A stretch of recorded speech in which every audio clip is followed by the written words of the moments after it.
All right, we are here with our positive vibes 2023, 2024 review / future goals and motivational episode. Not really a funny one today. It's a good couple of bit of goal setting or intention setting. Yeah.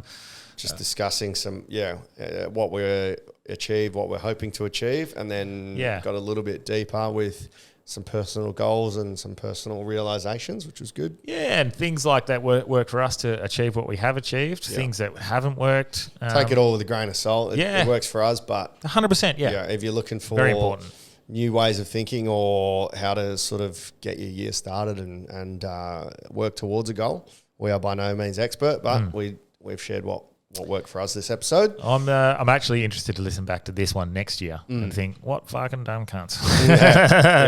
But good episode. Enjoyed that one.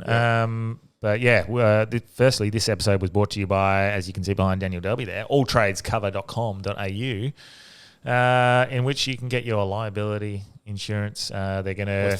We think. Okay. I think. Yeah. We're not going to... John will... They'll cover you. Yes. If you're a sole trader, if you're a tradie. Actually, basically. all sorts of trades, he did say. It doesn't have to be a small business. They do specialise in that, but it can be a big business for trades. But we can't give specific examples of what they'll cover because we don't know We're not what John will cover. We don't want to cost him $1 million. But if you, basically if you're looking for somebody to look after you and you're not a huge company, but if you are a huge company, he does that as well. Yeah, exactly. So if you're looking for insurance, check out alltradescover.com.au. Let them know that we sent you. Yeah. Shout out to John Elliott coming down. I fucking love hanging out with John. Yeah, he came down at the to the run, and I felt bad we couldn't have a chat with him too much because I was pretty fucked. But thanks, John. This episode is also brought to you by Kahuna Golf. Oh yeah, Kahuna Golf. They're fucking great attire, good apparel, feels good, looks good. And apparently, I'm gonna. One of my goals is to get better at golf this year, so I'm actually gonna go buy myself a golf set before I buy a house, so I don't feel bad. And learn how to play golf. So, well, I actually... I'll be wearing Kahuna. I actually played golf yesterday or the day before, and it was a real hot day. First hot day I played in, and surprisingly breathing. So, it's a very good breathable fabric. I love it. We also have a discount code for our listeners. Yep. Hard Yarns 15. So that's all one word. Hard Yarns 15, lowercase. Chuck that in as a code word. You'll get a 15% discount for them. And just head to their website, Kahuna Golf, I think it is. I should find that one. Head to their website. Just type in Kahuna Golf in Google and you'll find it. Or on Instagram. Or in a link in our bio. Yeah, there is a link in our bio to go to their website, and there's a discount code all through that in the show notes, whatever you want to find. But they're bloody awesome, and we have one more sponsor coming up soon, but waiting for their product to come through. So they're coming on next week, I think. So cool. Shout out to Ian at Raunchy. Always to our friends at Raunchy. Yeah. Good. So we're going to be potentially doing some stuff. Actually, we're doing the launch night for him. So I don't know if that's a public event or not yet. Yeah, Sir Henry's. Yeah. The old pub. Convenience. He's the new owner. So anyway, good fun episode. Really enjoy that one. That's going to be quite motivational to a few people. We go on a few tangents, but sick. Hope you enjoy it. Let's get motivational. Let's get hard. Welcome to Hard Yarns Podcast. I am fucking fat. Anything Chris White says, please disregard it. 5D is actually a state of being. It's a unity consciousness. That was Hard Yarns with me, Frankie Rose. So I'm going to throw it over to your co-host, Daniel Delby. And Cameron Branch. I would do this and then I'd gong. Free in attendance for the millions listening at home. Let's get hard. Yes, we are. We're back. We're live for the first episode of 2024. Yeah, fuck yeah. Kobe Bryant's year. Hey. 2024, also my footy number year, and Jordan Worsfold. Is that why your thing is something blah, blah, blah? Your password is blah, blah, blah, 24? Or Delby 24 is my Hotmail. Yeah, It was the first footy number I ever had. Mine's 32. Yeah. Yeah, that makes sense. Yeah. I got given 24 when I was in under nines, I think, for Swan Valley, Upper Swan Football Club. Upper Swan? I lived in Caversham. Yeah. I grew up in the Swan Valley until I was 10. Yeah, right. So from 6 till 10, we had like a 5-acre property when mum and dad were together. Yeah. Oh, well, when did you go to Wanneroo High School? When I was Primary 11. school. When Did you go to when my parents divorced. Did When I was 11. Did you go to Went to Wanneroo. East Wanneroo or Wanneroo? No, Wanneroo. Wanneroo? Yep, for a year. And then Lansdale for a year. I was the first Prime Minister of Lansdale. My name's on the board. What? Yeah. Yeah, And okay. and then back to Wanneroo High School. Yeah, sick. But I played 1 year of upper swan and I fucking hated it because, well, actually I played 3 games of Auskick and you had to stay inside the markers. Yeah. So I stopped and I went and played soccer. Then What? I I feel like I did know this. Yeah, I played soccer all my junior years. I played like one season of Upper Swan Footy Club, and it's just funny because that's followed me through. But I got given 24, and I was like, "Who's 24?" I looked it up. It was Woosha from West Coast. Yeah. Then it was like Russell Robertson taking hangs. Yeah, Oh. and you played for Kingsley as well, so you had that. Yeah. Yeah. And then at the awards night, he said, like, next bloke, hell of a mark, shit of a kick. When I was 9, I still remember. And that's followed me through. Because then I didn't play footy again until under 12s or 13. 12s at Wanneroo. Because I don't remember you having a terrible kick in juniors. Yeah, it was bad, bro. Was it that bad? Yeah. It was not the worst. It would lollipop a bit. Because what I saw, remember I came to watch that Kingsley charity game? Yeah. Were you kicking on your left on Yeah. purpose? Yeah. Are you left-footed? Because I try to be now. Yeah. Now? Yeah. Because with my right, ever since I snapped my knuckle, I can't guide the ball down. I was like, So- I did not remember you being that bad at kicking or like, but you did look a bit sore. Yeah. Yeah. It was fucking dog shit. Fuck yeah. I just looked at my notes from New Year's Day, like with me and Cam McLaren and Mac Shane and that. Yeah. We had a big kick on and 2 notes because when I was trying to be funny or like just telling jokes, I wrote them down and they were like, what was the ideal like chick for you? And I was like, oh man, because we're talking about that girl's fashion now, baggy jeans. Fucking hate them. I reckon it's gross. Oh yeah. The girls wearing the baggy jeans. Yeah. And I was like, well, if I had my ideal, I used to really like when I was in high school, denim skirts with galas. And everyone was like ripping on me. Like, With what? Galas, you know, the girl skate shoes, like the pink and almost like Yeah. So, but then I said, because they were a bit younger than me, I go, oh, you guys in your high school now, you guys wouldn't have girls with galas because your girls have dicks, hey? So I just wrote down in my notes and read it just then, and it says, girls have dicks galas as my note. And then we were talking about, the other note, we were talking about dangerous animals in Australia. And I was like, oh, you don't really have any dangerous animals in New Zealand because I as cousins wherever. I was like, the most dangerous animal in New Zealand are the husbands, aren't they? That's good. But I couldn't remember what the setup was. It just said husbands, dangerous animals. And then I messaged Cam McLaren. I go, what was the setup? He goes, the New Zealand one was more of a sad fact than a funny joke. Oh, fuck.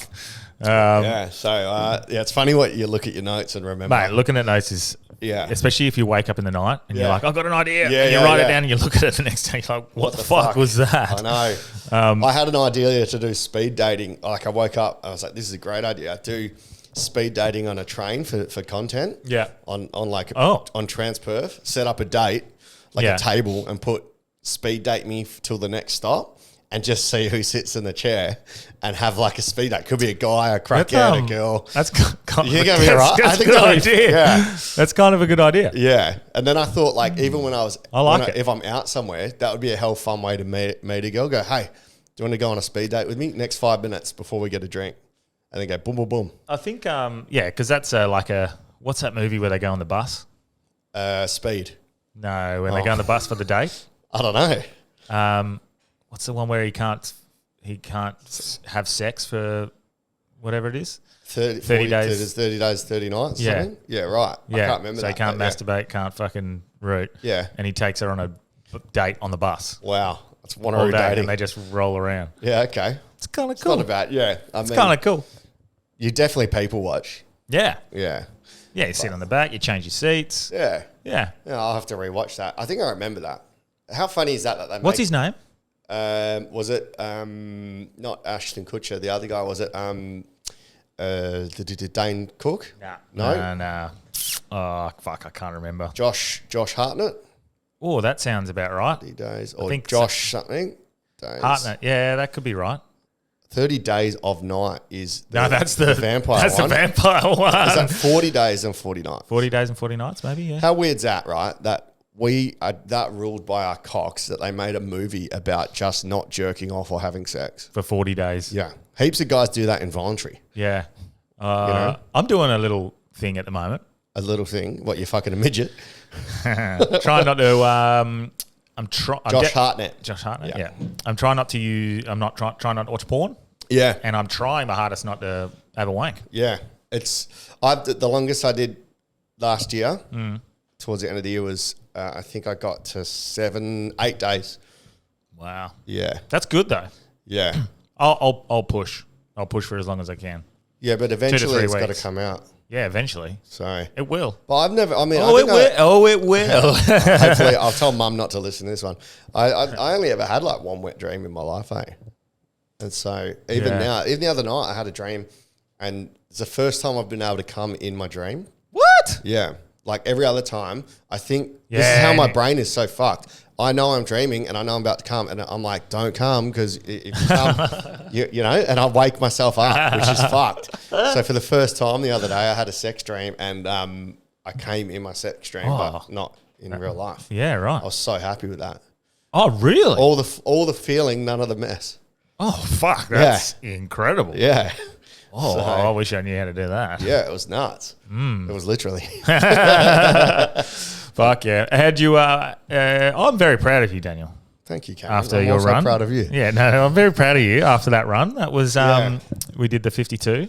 I got it, yeah. And you did, what, 25 Ks? 25, basically. Man, that's 24.7. pretty fucking impressive. Yeah, I'm really happy with it. It's all the mindset thing, because I hear like basically what you've been doing and running, and you did the 80, and I'm like fucking wondering if I could do it. But from Do you where think you could? If you trained? with training only, Yeah. because from where I've come from to where I got, like I'm pretty stoked with that. Like, Where was your mindset like at the 25K point? I was happy to be finishing. I feel like if my life depended on it, I could have kept going. It was really hard. That next one was, that next leg was tough. So for the listeners, we did. I think where we fucked up was we didn't plan a flat road. We should have gone Marmion Ave. Yeah. We should have gone Marmion Ave. It was the exact same distance. Yeah. But we took the coastal route from Mindarie. So we started at Hills. 9 a.m. Mm-hmm. And, you know, not the coolest part of the morning. Yeah. And then we just Google mapped, and it took us along the bike track? Yeah. Well, that's the where coastal- I wanted. Yeah, the coastal path. Yeah, and it's 13 kilometers. quite hilly. But it was very hilly. Yeah, See, I made an error, but I thought it was, I thought the first leg was 11 Ks and the second leg was 13, but it was 13 the other way then around. 11. Yeah, well, that was good mentally, because thinking it was only 11, and when I got to 11, I was like, oh, it's probably only a little bit further. Yeah. And it's like another 2 Ks. Yeah. But in my head, I knew that there was a 13 and 11. Yeah. So, yeah. So I was like, what do we do? But once we got to 25 at Trig Island, Yeah. so from Mullaloo to Trig, that was only 11 Ks, but that was challenging. felt harder. It was pretty tough because of the breeze. Once you got past Hillary's, that breeze hit in. It was fucked. But We'll give a special shout out before we talk more, the ones that joined us. oh yeah, So we had Dean Brown, James Hodge. Yep. At the start. Yep. Aiden. Yep. Was it Aiden? Adrian. Adrian. Sorry. Aiden. Aiden? Or Adrian? Aiden. He was Irish, so it could have been Irish. It was So, Oyer and Aiden. He was a good guy. He was good for energy as well. Like, Yeah, he was positive. Azar O'Loughlin, who sent me a nice message. So shout out to Az if you're listening. He's legend. Me, you, Blake Arnold. Blake Arnold. To start. So there's 7 of us. Yep. Yeah. So that was awesome. That was a cool little. I didn't expect anyone to come, to be fair, and then we end up having quite a few. So Well, I got hit up like we didn't. Yeah, it's a shame we didn't push it a bit harder, because someone messaged me. Her husband was an Ironman. He wanted to come and join. yeah, I was so conscious of the fact that we were doing the Christmas special, and I just didn't want to like dilute everything with like come this, come to that, come to this, and so next year I think we'll do a proper we can talk one. about that with our goals. Yeah, it's a good idea. But doing the pint was fucking so fucked. Yeah, so I didn't find it hard, but you had bourbon and yeah. Coke, so the Yeah. fizziness I Yeah. think that fucked you. Whereas the pint was like surprisingly not that bad. Like Yeah. it's a little bit fizzy, I guess, but it didn't sit badly. Yeah. The main thing I noticed with alcohol was the cramping. Yeah. Okay. Towards the end, but yeah, and then we got to Then Mullaloo. Mullaloo. I couldn't fucking run with that camel pack, man. That was fucked. I don't know how you guys do it. Yeah, It was so uncomfortable. Maybe it was too big. I think you got to tighten it up. Yeah, it was tight. Yeah, I don't know. It just was not comfortable. So thank you to Blake for fucking running with that. Appreciate that. Yeah. And then Brownie and Dusty. Yeah. So I think towards the end of the 100, I really noticed the camel pack, but it made my arm numb. My left arm go all numb, and I thought I was having a heart attack. Yeah, but I don't know. It's just required for those longer runs. You didn't need it for 25. I think you probably could have got away with it. With a bit of a sip. Sweet, just to stop at each. Because it's more for the hydration to make sure you don't cramp and stuff like that. Yeah. So you guys arrived at Muller's about 3 or 4 minutes before me, and then Azza and Adrian had a piss. Yeah, they had a piss, so they caught up. Yep. And then we were joined by Jason Salisic, head coach of West Perth. He came down and ran a leg. I see the lead coach. Yeah, he got it this year. Yeah, sick. Yeah. Also, I didn't even know that. I should have said congrats. Shout out. Does he listen or not? I don't know if he listens. Yeah. He might watch it. He watches a few clips though. Yeah. So does everybody. But JC, he came and did a leg. Carly and Matt Gordon came and did a leg and a leg and a half from there. They did about 21 Ks. They were stoked with that. Yeah. And my best mate Burnsy as well. He jumped in. Machine. Mate, he could have such a beast. He said he was struggling at the end and cramping in the groins a bit. Yeah. But I think he could have done the whole thing, no problem. Yeah. And he did it at such pace. Yeah. He's fucking elite. He's a beast, eh?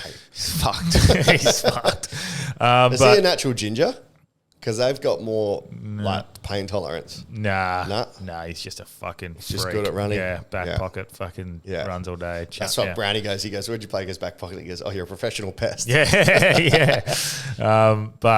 So... Yeah, then we went Mullers, had the pint there. Yep. And then Trig. Mullers to Trig was fucked because you guys finished a good, 10 minutes probably before me. Yeah, we were waiting for you for probably 5 to 10. 5 to 10 minutes. I'm so glad I bought my headphones because I was trailed off the back. Well, it's definitely important to not stick around for people if you need to go faster. So like in the last leg, I was telling guys, you need to go faster. I'm cramping. Like I was cramping fucking hard. So you can't stop people because if you make them go slower, they might cramp. Or they might. So I was going to wait for Jace, but I was hitting like a pace as well. Jace was struggling, eh? Yeah. Poor Jace. So I wanted to wait, but I was like, if I wait, then it'll cook me. Yeah. So, but yeah, that was where we finished. He said he'd been joining in training drills, and I was like, mate, there's got to be a quality control, surely. But so you and Jace finished up there, and then we carried on. A couple of lads were going, mate. A couple of lads proper train, and they're good. Aaron, mate, he's just floating, elite. Like he runs 21 Ks every Saturday morning for that's crazy, just for a jog. Wow. I didn't train running into this like standard. I'd maybe running 15 Ks a week. Yeah. So 3 5 Ks. Like that's not enough for something like that. Maybe Burnsy was training a little bit more, but not for that. He just runs a lot. Yeah. Because what was the next leg to Cotter's? Like 15K. 15K. Yeah, so this was tough. And into a headwind as well. Yeah, and I think mentally we all knew it was going to be tough. Yeah. We got getting around each other, but me and Hodgie started cramping a little bit in that leg, and it was considering I've done a 100 kilometre and an 80 kilometre, I didn't cramp once. Have you done 180? Have you told about that? I assumed I wasn't going to struggle. Yeah. So I didn't put enough effort into hydration. I didn't put enough effort into training. Yeah. And then like 30 Ks in, I started cramping in my quads and a little bit inner groins. Yeah. Clearly alcohol playing a factor, but also I didn't use precision hydration, which is a very good fuel, and it's sports. It's specifically for hydrating through those sorts of things. Whereas I didn't get Corey on because I wanted to ask him and get him to. He's on next week, so But I used Hydrolite, which is just over the counter. Just it's it's almost fake. It's Yeah. not. It's good, like for a hangover or something, but it's not enough. And Every time I hear Hydrolite, I think of Antoine Dodson. Hydro kids, Hydrolite. Because they're ripping everybody out here. It's like, Hydrolite, Hydrolite. so Hydrolite, it was helping a little bit, but in the last leg, so we got to Cottesloe, and that was about 40 k's. So in my head now, going forward, and maybe we can change this going forward if we do it a yearly thing. Let's go with just a marathon. Yep. Because 42 k's was definitely doable. Yep. Felt like shit by the end of it, but you would. But you could still have a drink You after. could still get it done. You could still get it done. That last 12 k's at the end just fucking really. Yeah. Dead. Really hurt. Yeah. Or 13 k's. I think You look cooked. You were cooked. Brownie said that's a Brownie's done a marathon 2 hours 55 minutes. And, Yeah. and he said that was a bad run for him. Yeah. Right. So Yeah. I did a half marathon in 2 hours 40. Yeah. He does a full one. Yeah. That was the furthest he's ever run. Yeah. And he was like, Yeah, he nearly gave up cooked. at the cot. Yeah. And then through a little bit of persuasion, Yeah. Hodgie had to give up. Who was His knee fucked up. Yeah, he was just cramping and getting sore, and there was a few things. But Brownie pushed on. Yeah. And then as we took off, I told him I'm cramping. Yeah. So you guys go whatever pace you want to go. And then Aiden, the Irish bloke, he was struggling and like sick wise. Yeah. So he had to go a bit slower as well. I feel like it's Adrian, but his Insta is Ado. Potentially. Yeah. Yeah, potentially, because I thought it was Adrian as well. Anyway, he's a fucking legend. And I was in proper hurt locker. Yeah. I started getting wow, I don't know if I can finish. Yeah. This is really tough. Yeah. I'd let Brownie and Burnsy and Aaron go ahead. And fuck, if it wasn't for him saying, let's break it into sections, let's break it into little bits. It's like, as well, as you're getting closer to the end, everything's always hard. And until we got to probably 2.5 Ks, 3 Ks out, where I didn't realise we were 2.5 to 3 Ks out. I thought we were maybe 5, 6. It was just like, okay, now I feel like I'm through the storm. I can get there. But if it wasn't for him, like stopping and saying, nah, there's no fucking way we're doing this alone. Yeah. Like I'm not running ahead. Yeah. And not leaving you alone. I'm not going to be alone. It'll just make it worse for both of us. Yeah. Let's do it together. Yeah. Very good. Nice move. So fucking good on him. And then Burnsy and Aaron. They went up and had an iced tea while they're waiting for you. So like a little smoothie at a cafe. Yeah, they had to wait, I think 15 minutes or Yeah. so we could all finish the line, across the line together.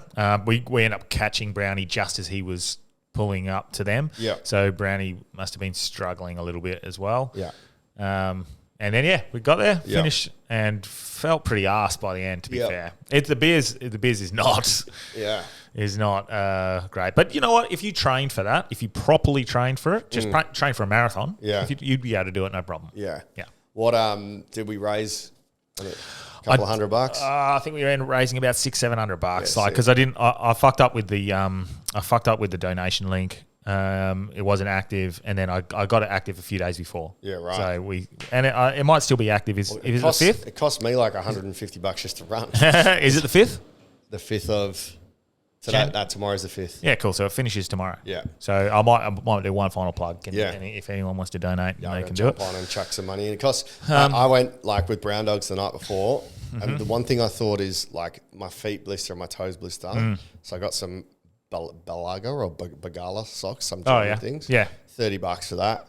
I got some running shorts for $70. Yeah, you put a lot of effort in. And then I bought a fuckload of those like chews and gels because you said that was what helped you last time. That was $65. So like $165.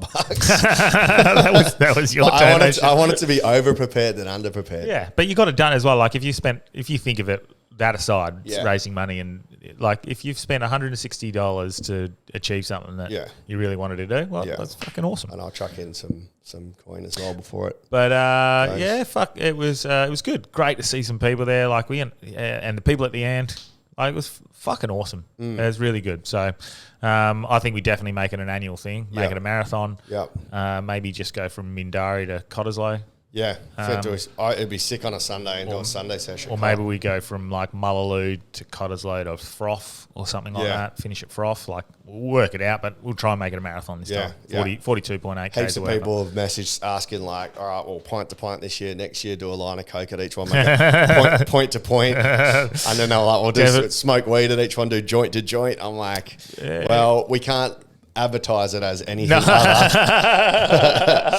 But pint to pint is good because it just adds that extra layer of toughness. So if we can potentially get a, I think I'd love to organise it with the pubs, have beer stations there where you go in. You don't have to pay for it. It's set up for you. Like maybe there's some fuel. Maybe we can get a few sponsors. And I think if we put a little bit more effort into it next year. It'd be good if we can find a 90-year-old Chinese lady to massage us at the stops as well. Because that was the only thing that hurt me the most. My tank, surprisingly, my lungs were all you're running so slowly. Yeah. It was just my groins. Yes. Like, so that was... And then eventually where your Achilles join the calves, that was my biggest worry because even with footy and that, it feels like that Achilles feels like a brick.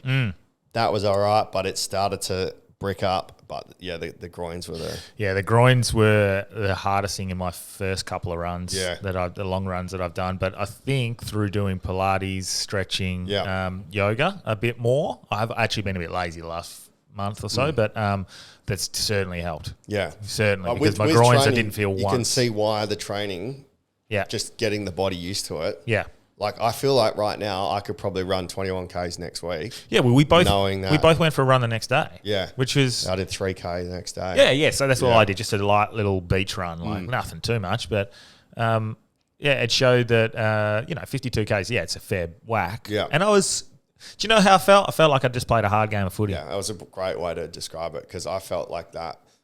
But I also kind of felt like I'd fucked an elephant. My hips. yeah. Fucked. But it that was hips, man. I remember that hip pain. Like, it's not pleasant. Yeah, and it's like hip flexors. It's your hip flexors. Yeah, not groins. But it did feel like a hard game of footy. Yeah, legit. Yeah, I think doing those sorts of things, like having, and I've said this before on the pod, like having done footy camps, played in really tough, fucking hard footy games, wet weather footy, when it's just you're getting fucking smashed. It's the best because everyone kicks like me. Yeah, I don't know. You get adrenaline during the game, so you don't feel it, but the next day you are so fucking cooked. It's like you're like, I felt like this before. I felt worse. Yeah. In certain ways. It's like it made me think like maybe you are running equivalent distances in a game of footy.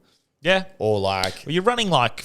maybe 10 to 12. Depending on who you are and like what position you're playing. But you're running anywhere between like 10 kilometres to 17, 18 if you're one of those elite midfielders. So that's a lot of fucking... And jumping and tackling and getting punched and getting fucking tackled and slung and stopping and starting. It's... Yeah, of course. So when you're used to that, when that's your base level... Yeah. Well, not a base level. Well, base level. I've been there before. That's my hurt locker. Yeah. Then fucking feeling a bit sore the next day is nothing too bad. Yeah. So that's why I do think a lot of footy players, like the ones who have the right attitude mindset, their resilience is pretty strong. Yeah. I think it's good resilience building. It is definitely. It's fucking like people have heard me. I said I don't think maybe I'm slowly starting to enjoy it, but pain. Nah, like just the distance running. Oh, I find running boring. Yes, yeah. But when you do it with a group, there's something. It is a bit. 100%. It's easier and it's like a little funner, but I don't get this fucking runner's high bullshit. That's bullshit. Where the fuck is this runner's high from, man? Like, give me a cap for $25. Yeah, I'll get. That's the it's high. It's not like a. It's not a high. It's not a noticeable. Okay, when you when you really push yourself, like fucking push yourself, and you are broken, and you're like, oh, I love that feeling, like that feeling. So maybe you just need to push a little bit further But also the runner's high is it's very minor, right? It's one of those things as well. You won't notice. It's not like you're getting It's not like a drug. Yeah, it is just like a consistency thing. Whereas if you weren't running, you'd notice that you don't feel great. Yeah. Because I don't understand. I don't know. People say, "Oh, runner's high." I don't know. Maybe you just feel good because you're being active. Yeah, That's exactly what it is. Yeah, well, that sucks. Yeah. It's a mental health thing. It's definitely, there's science behind it. I'm not going to pretend to remember it all, but there's like endorphins and fucking hormones and stuff that are released through doing it. But it's just like having a drug in itself, but very minor. Yeah, right. And consistently. So it's like doing Perth cocaine. Yeah. Just a really, really weak drug. Yeah. But I think like, and maybe this can lead into what we want to chat about today with the 2024 and like our goals and stuff. Or maybe we can start with our 2023 and what we achieved and stuff like that, and then reflect and then go on to the. But it is like when you look at a run like that, it's so hard and it's so challenging. If you look at getting to the end, you're fucked. Yeah, it's such an impossible task in your head. Yeah. Whereas when you look, and it's the same with life. When you look at like a life goal. I want to get to there. It seems so impossibly challenging to get to that end point. But instead, all you can do is take that first step and the next step. Every journey starts with the first step. And it does. And it's every single day, if you turn it into a life journey, it's every single day putting those little steps in the right direction. And I think that's how you're supposed to look at goals. You're not... Yeah. You're always told to break down your goals into smart goals. So it needs to be specific, measurable, achievable, realistic, and have a time frame. And you also, you always want it then. You always want, like, this is what I want. I want it quickly. I want to put it into action and get it. But like I was talking to a friend the other day. They said, I want to do this, blah, blah, blah. And I said, yeah, well, that's fucking awesome. But what do you think? You're just going to start making millions of dollars on YouTube like that? Immediately. All you can do is start it. Yeah. And then if that's your plan, let's say that is your plan, well, you have to make sure you're still working. You can't get rid of the work. Yeah. Prioritize a bit of extra time slowly, and then slowly just replace it bit by bit. Well, that's what's worked for us. Maybe for them, they will just go. Yeah, well, if you lean in. Very rarely. Yeah, I mean, you get your sort of... This is what Joel Kelly was talking about. Like, he's like, bro, it's so easy for you to go, follow your dream. You know, he goes, you want to do stand-up comedy, but what people don't see is 6 years of going out. You know, you've done a little bit here, you've got a little bit there. Yes. He goes, a lot of people will go follow your dream and then they don't know how. His idea, and later in life, he wants to break down like goals and help people figure out how they're going to do that. Yeah. Like, you can't just go, I'm going to quit and I'm going to do this. You need to have some sort of plan in place. This is where I think goal setting, and we can talk about it. I think this is where goal setting gets confused. So goal setting, you have an end goal. Yeah. I think people forget about the processes that go into getting to that goal. So I think it's less about goal setting and more about intention setting. So you have the end goal, but what are your intentions? What are the actions you have to put into place every single day to get to that goal? Yeah. So it might be, I want to get fitter. Yeah. I want to be able to run, for example. If that's your end goal, that's great. Okay. But how do I get there? Well, you very slowly take the actions that are going to create an opportunity to be fitter. If you're sitting there faced with an opportunity to have a day off, and because it's raining or not, what is the action that's going to get you fitter? Yeah. To going for the run, regardless of weather. Well, if you look at it as an analogy, like let's say to get a teaching degree. Yes. If that's your goal, to become a teacher. Yes. You can't just go from not being a teacher to being a teacher. Yes. They literally break down the goals for you. Your first semester, you have 4 units. The goal of each unit is to pass the first half mid-semester exam, then the mid-semester exam of that one. Then the other unit, you might have to do a practical and pass that. So you've got all these little goals that actually add up and create this end goal. It's quite difficult to be conscious of every decision you make. And this is why I like daily setting intentions and daily setting, like journaling. And I know that's such a cliche. And I need to start journaling. It sounds so gay. Oh, it fucking does, because I think it's been hijacked by these, like, oh, you got to journal. Yeah. But journaling, if you use it for its correct intentions, like I guess the stoic way of going, right, okay, let's reflect on how I acted yesterday. What was beneficial?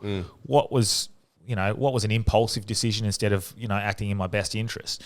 And then go, right, okay, I acknowledge that. What can I do moving forward today to correct those sorts of actions? And then move into my highest sort of actions. I think with that's the reflection side of journaling. But then also going, right, okay, and again, gratitude, such a cliche, but having gratitude for some of the things that you already have makes it easier to start to move into, I guess, newer, higher paths. Because if you're already happy with what you've got, then it does set grounds for improving yourself, I think. Yeah.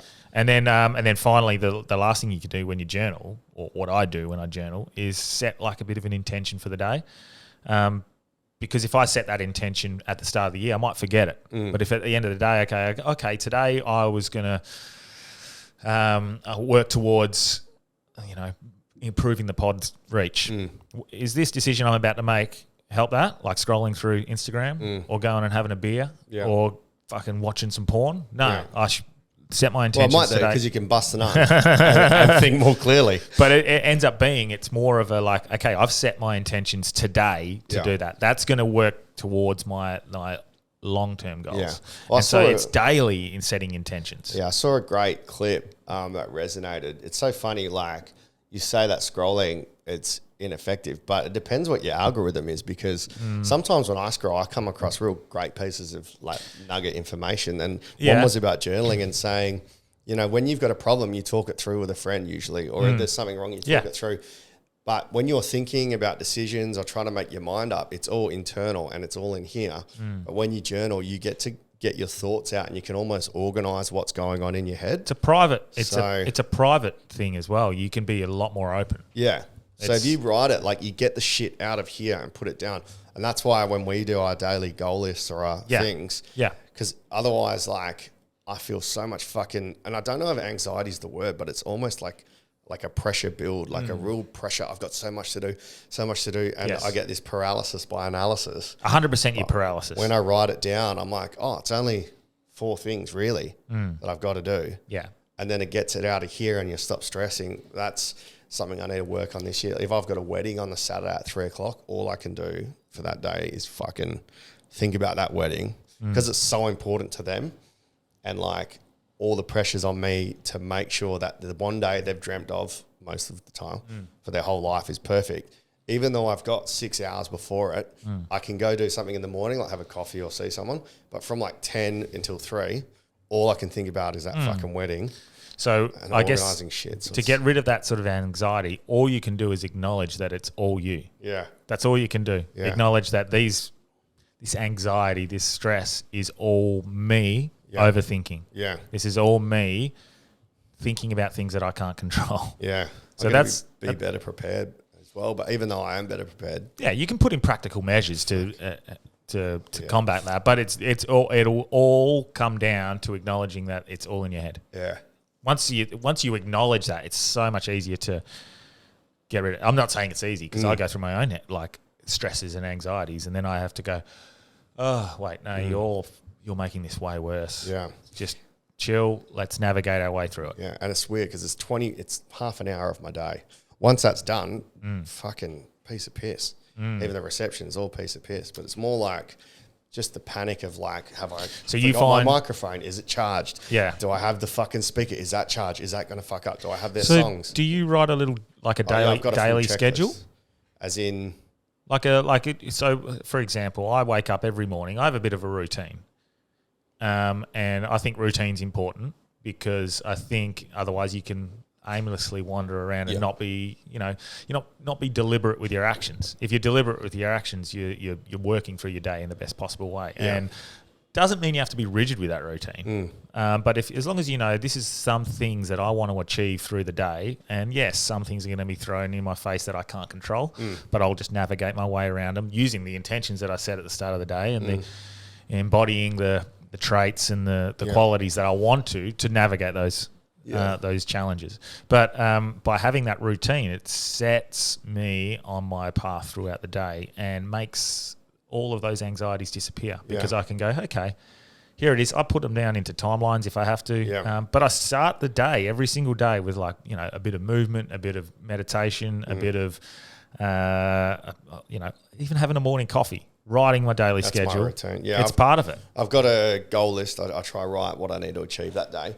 But the last couple of weeks have been a bit fucked. It's so frustrating. Everyone's like, Delby, man, you need to relax. You need to just chill out, and it doesn't fucking suit me. Yes. This last 2.5, nearly 3 weeks since December 21st-ish till now, I had like the New Year's Eve show that we did. I had a few hosting things, but the days, I got fuck all on, bro. Like, there's a reason why I like to keep busy. I don't enjoy sitting around doing fucking nothing. That does not, all that does for me is actually make me more lonely and more depressed because I'm not thinking about like all the productive shit. I'm thinking about, oh fuck, man, I'm on my own. Yeah. I haven't got anyone to hang out with. My mates are fucking with their kids. My relationships have broken down. I'm like, I don't want all that fucking time to just stew. I want to keep busy, be productive. I mean, and that's where I feel comfortable and happy. Well, and that's the thing. That's perfect. It works for you, and I think you have to work with what you are familiar with and what makes you happy. So that works for you, being constantly busy. And people are like, you got to fucking look inward. Like that, cool. For me, that doesn't work. When I want to relax and do nothing, I go over to Bali. Yeah, and that is where it could be anywhere. Insert blank. Yeah, but that's because I'm out of here, and I know there's nowhere I have to be at any specific time. I'm just there, and I can literally detach. But when I'm here, if I've got nothing on, I feel like I'm wasting time. Yeah, or wasting productivity, or not where I'm supposed to be. So like, that's something. I mean, I need to work on that because I was going to say, potentially that's that time for you to stew on it. Maybe you need that at some point, but you'll be ready when you're ready to address those sorts of things. But the flip side is I've worked towards from when we started this pod for the early listeners, from going to work at 8:30 to I've actually achieved what I've tried to achieve, and I have to keep reminding myself, like I'll go have a coffee, read the paper, get some work done, and I'm done by 12. And then that next 3 hour gap, I feel guilty that I'm not doing anything. But the reality is that's my work hours now. That's what I've worked towards, the 4 hour work week or whatever. Isn't it funny? You were working towards something you said that would make you happy. And then you're still... Yeah. Well, I'm happy. It's more like getting rid of that pressure on myself to like... Because I read Arnold Schwarzenegger's book. Yeah. But this isn't just you. This is everyone. They get like, I want to get that and then I'll be happy. And then they get it and then they're like, what's next? Yeah. So instead of like, it's more understanding that the whole journey is got to be enjoyed and you got to take it. That's why I always bring it down to day by day. Because if you're always thinking about what's next and what the future is, you're never enjoying the fruits of your labor or everything you've achieved already. Yeah. It is that cliche of being great, having gratitude for what you've achieved. Yeah. And if I know I need to do something, I've got mad anxiety over my computer, like my Facebook marketing. Yeah. Like I know I've got like these reels or these clips and I have to set up a fucking Facebook, what's the word called when you do the ads? Whatever it's called for Facebook marketing. Let me see what it's called.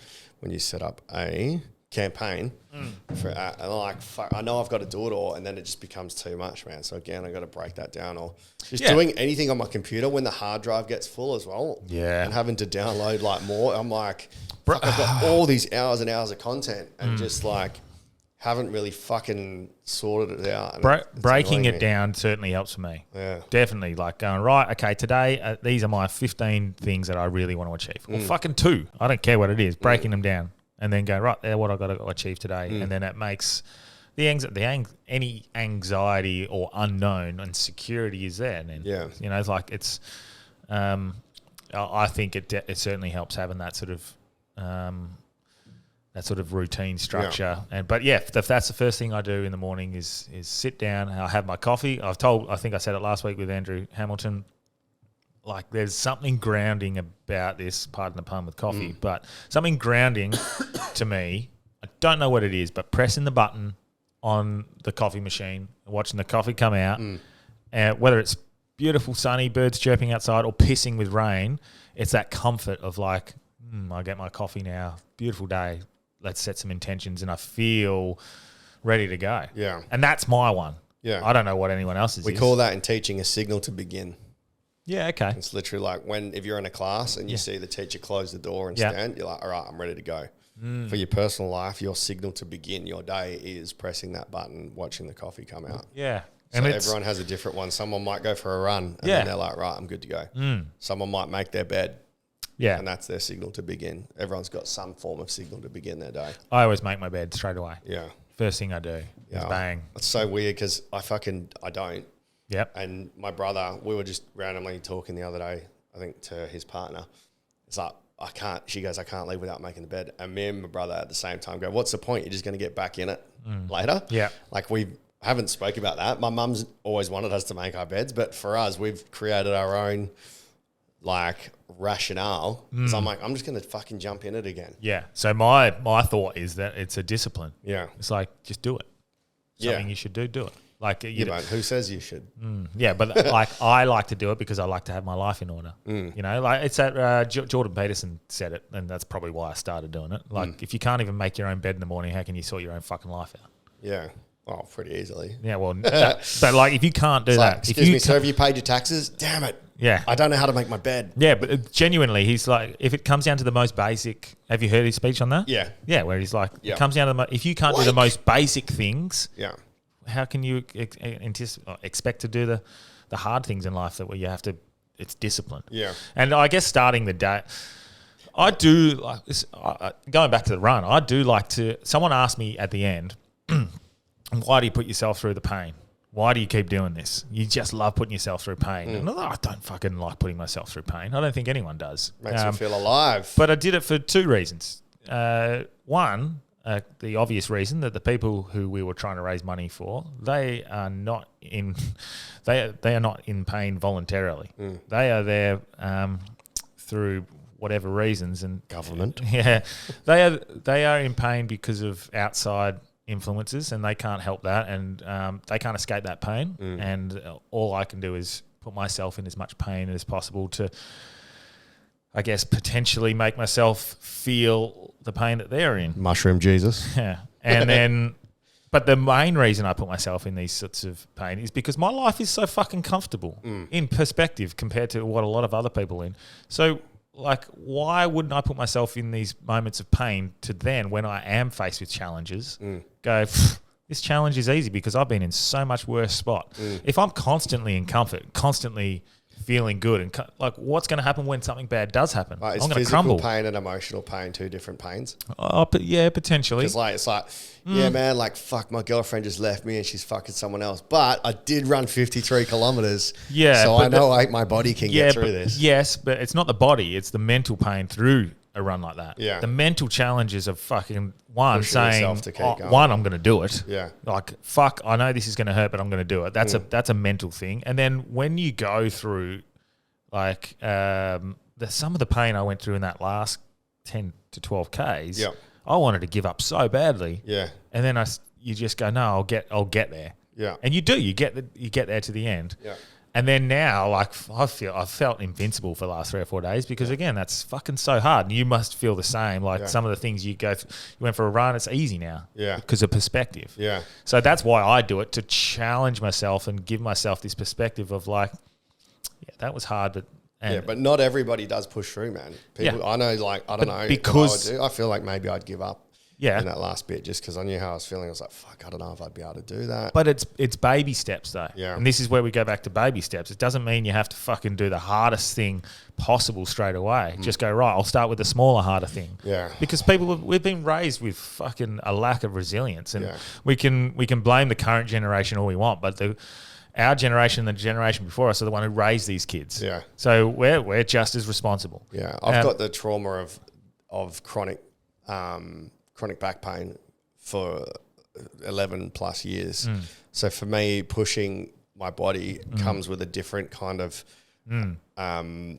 what's the word? Not result, a different consequence than than if you've never experienced. Yeah. Like there's been times where I've had to lift my leg up and over to get in the car, lift my leg up and out to get in the car. You know, it's like, when you've experienced that, if I was to get to that point in a run where I can feel my back, I've got that almost that PTSD, post-traumatic spinal disorder, where you go, oh, I can't do that. See, I think you've made mistakes by getting the operations to begin with. Yeah, but I was 22. Yeah, man, no, 21, you are desperate. But yeah, at that point in time, there was no light in the tunnel. Yeah, nah. So I at the same age, I was in the exact same position. I could be stuck bent over, could not get out of bed. Yeah. Couldn't Same, yeah. have to, like what you're suggesting, Yeah. pull your legs and move them to get out. Like it was fucking unbearable.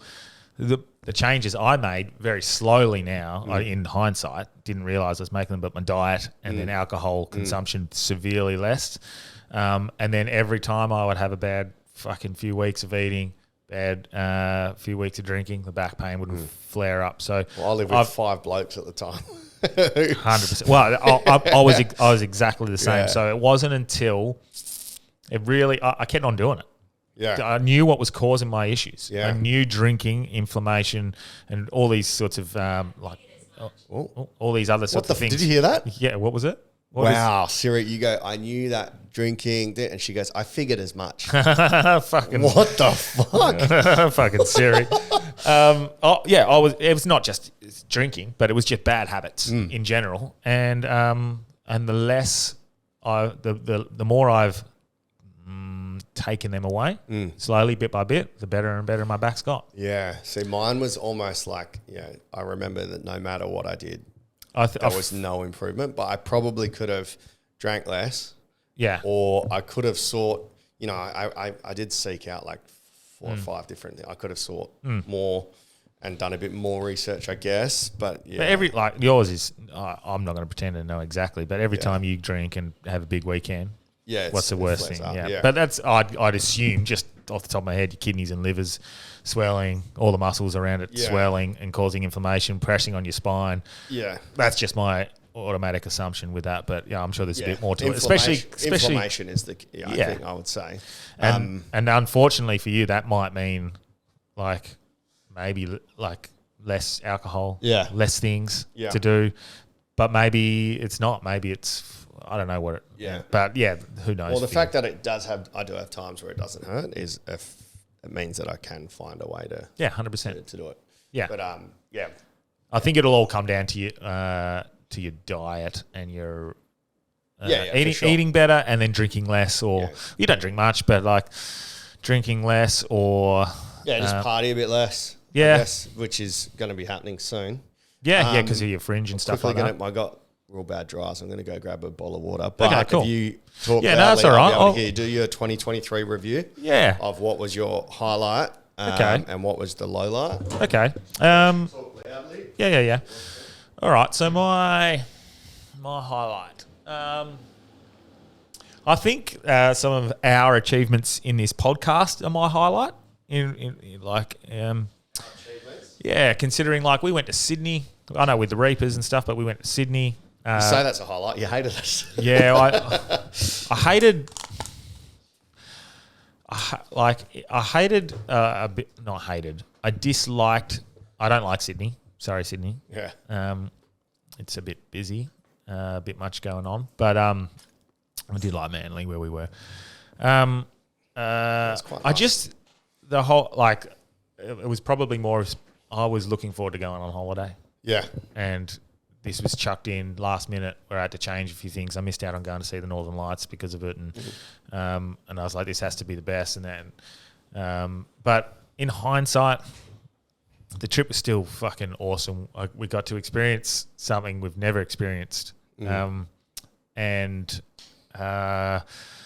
was a big highlight because of it just showed me that we're on the right path. I think it was a tip of the cap that we're on the right path, and then got a little rest and went to. I mean, the holiday was fucking incredible. Going to Oktoberfest was awesome. Seeing that we had listeners again. Yeah, that was really cool. Yeah, over in Sydney. 100%. But a few. I think in general, I think there was a lot of lessons in 2023 for me, and just some of the things I learned.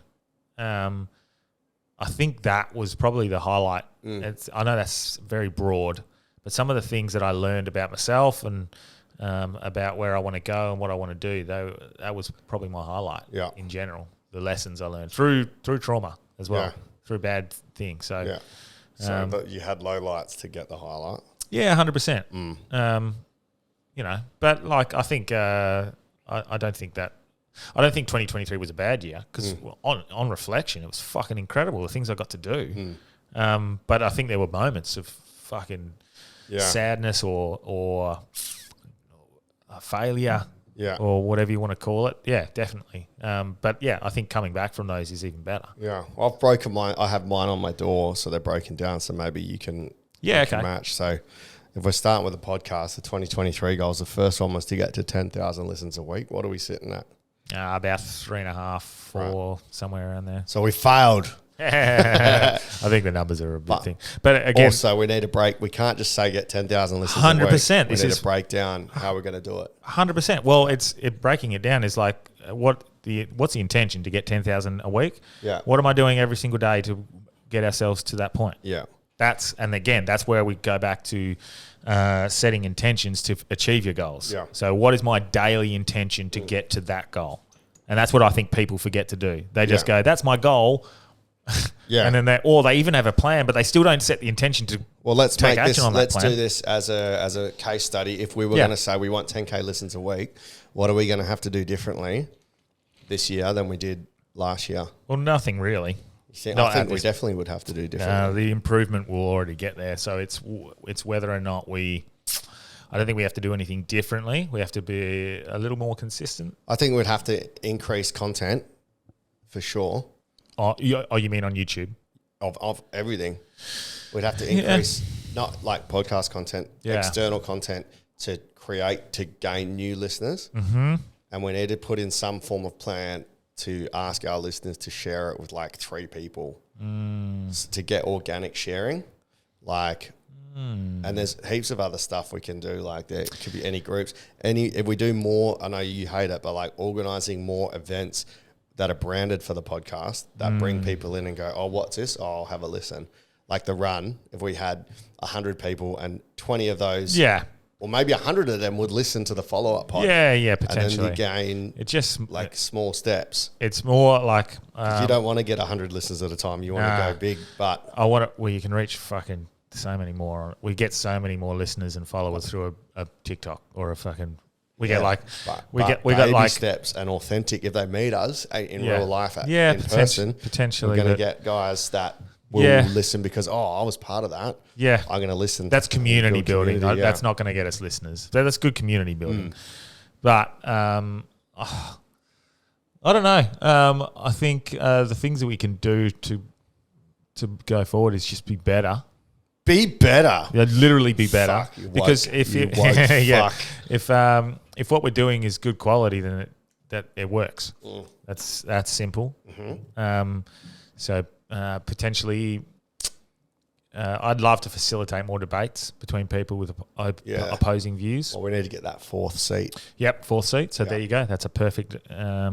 That's a perfect goal. Not a goal. That's an intention towards setting that, achieving that. If goal. we had a 4th seat, would we use 1 camera for me and you and 2 for the guests? Yeah. That's 100. Yep, exactly. Do we want to try and get a producer this year? Yeah, because it's already on my goals. Sick, yeah. Because June, even just having that extra laugher off screen, like we've said 100 times, it just adds something to the pod. We'll be on full-time pay. Yeah. And then we'll be able to pay them a couple $100 a week or something like that. Fuck all. They'll come and do some stuff. But we should just literally do a job on Seek. Or through the TAFE.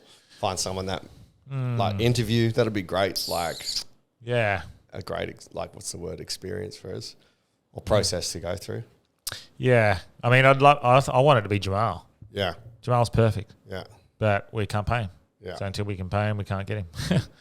Yeah, it's as simple as that. So it's earning money, I guess, to get that. But I don't think the producer's going to get us any extra stuff at the moment. Yeah, I'll just make things a bit smoother. But it's a goal. It's a goal. Yeah, it's definitely a goal. Yeah. What else? I don't know. Yeah, I don't know. I really don't know. Well, that's not going to help. We have to break it down. Yeah. So it would be. We would need to cross-pollinate with other podcasts. That always helps. Yep, that's good. You have to get guests that have already got a bit of a following. Yep, that helps. But ultimately, quality guests or just interesting, educational. I think is quality. Experts in the topic. That's all it comes down to. People is like, holy fuck, these guys are too good not to listen to. Yeah.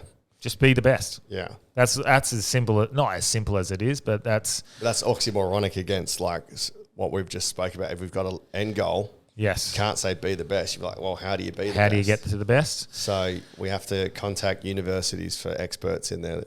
Yeah. No, I'm not talking about the guests. I mean us. Yeah. Like our ability to interview better. Yeah. To have interesting conversations. And then obviously a couple of things that we've got going on in the next few weeks, alignments and partnerships that they're going to help as well. So for me, like having a producer, if there was something wrong, like with the levels, because we're here.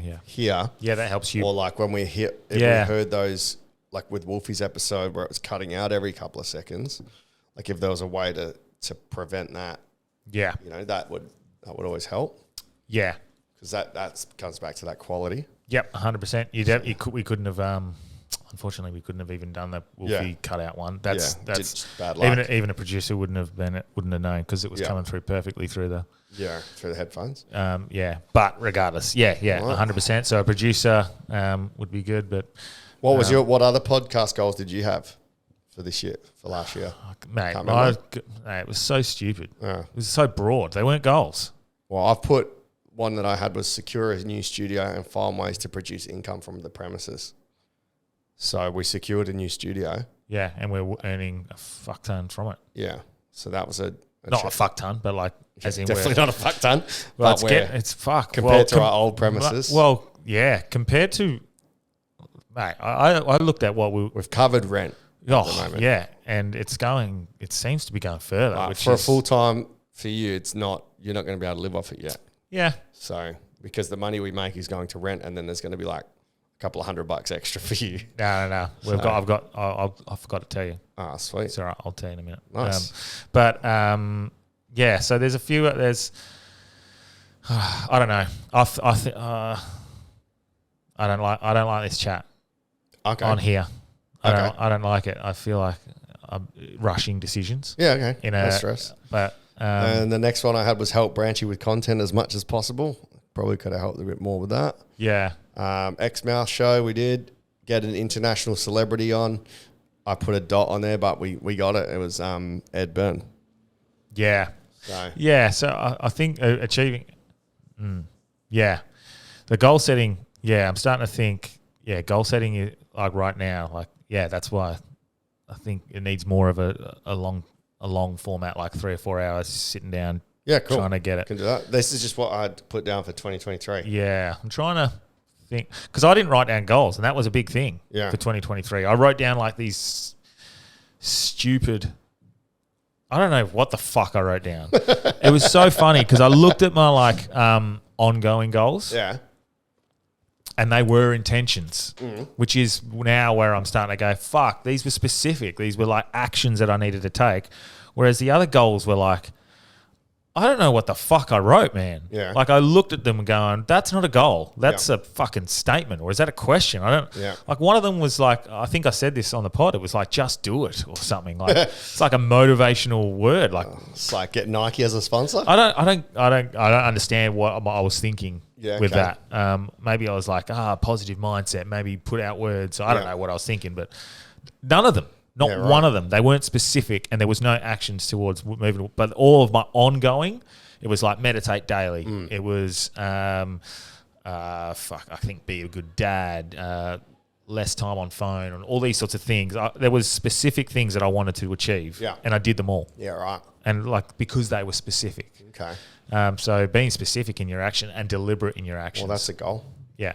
Be specific and be deliberate in your actions. 100%. Well, actually, that's not a goal. That's a an goal. intention. That's just even that. It's just a way of... But writing a goal, it needs to be specific, measurable, Yeah. achievable, realistic, and have a time frame. And then you can set the intentions to make the to achieve that goal. I won't bore the listeners or do my celebrancy goals on here. Maybe I do, because remember last year we did was it last year or year before? Maybe last year on New Year's Day we both did an individual pod.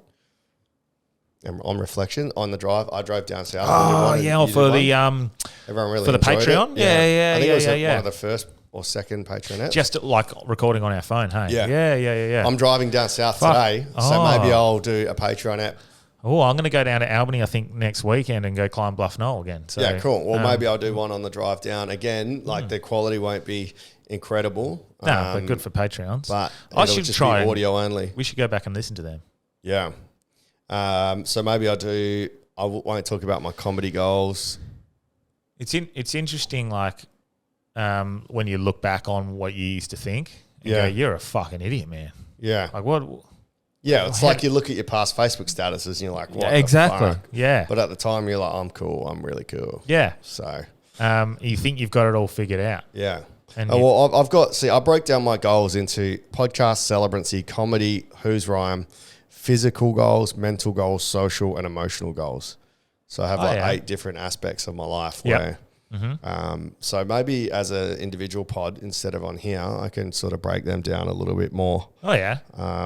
But yeah, there's a few things on there that I didn't even get near, like date more without pressure. Like I'd fucking nowhere near that. So that's one of my goals this year. And learn to enjoy places without alcohol. Did not get anywhere near that either. So, Well, okay. This might be a little more. read 12 books I got 6. Okay. So run wrap up. I said I was going to. So what are some of the, so what, like, for example, are some of your goals, I guess, or aspirations this year? So I think the big one that's at the forefront of my mind, it's sort of come like by default. I really enjoy doing my weddings, and when I'm doing it, I'm like, man, this is awesome because it's creative. I get to write new material. I create jokes as I'm writing it. Yep.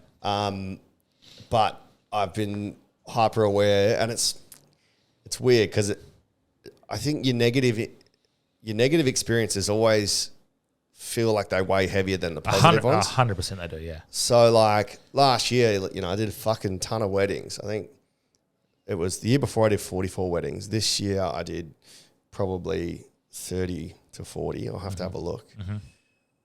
The ones that I'm doing, it's fucking awesome, and it gives me a social life by default. Like all my mates that are married with kids or whatever. If I go to a wedding and then I MC it, I've got people around, but it's not always who you choose to be around and stuff. Yeah. But I've got that, and 3 out of the 4 of the month, I'm like, fuck yeah, I've got a wedding this weekend. That's what I'm going to do. Yeah. But then that one wedding that clashes with something else, I'm like, oh fuck, man, I've got to do this wedding. I wish I was doing X, Y, Z. So I started to think, well, maybe I'll take on less weddings and increase my prices. Since I increased, I've had 0 bookings, so I need to be more realistic, go back to my old price, I think, and just be more selective on booking weekends off so I can do both. But my goal is to teach a comedy night in more states this year. And so, okay, well, let's break that down first. What are you giving up the wedding? What do you want to give up the weddings or have more time to do? Well, it would be mainly to do over East teacher comedy nights.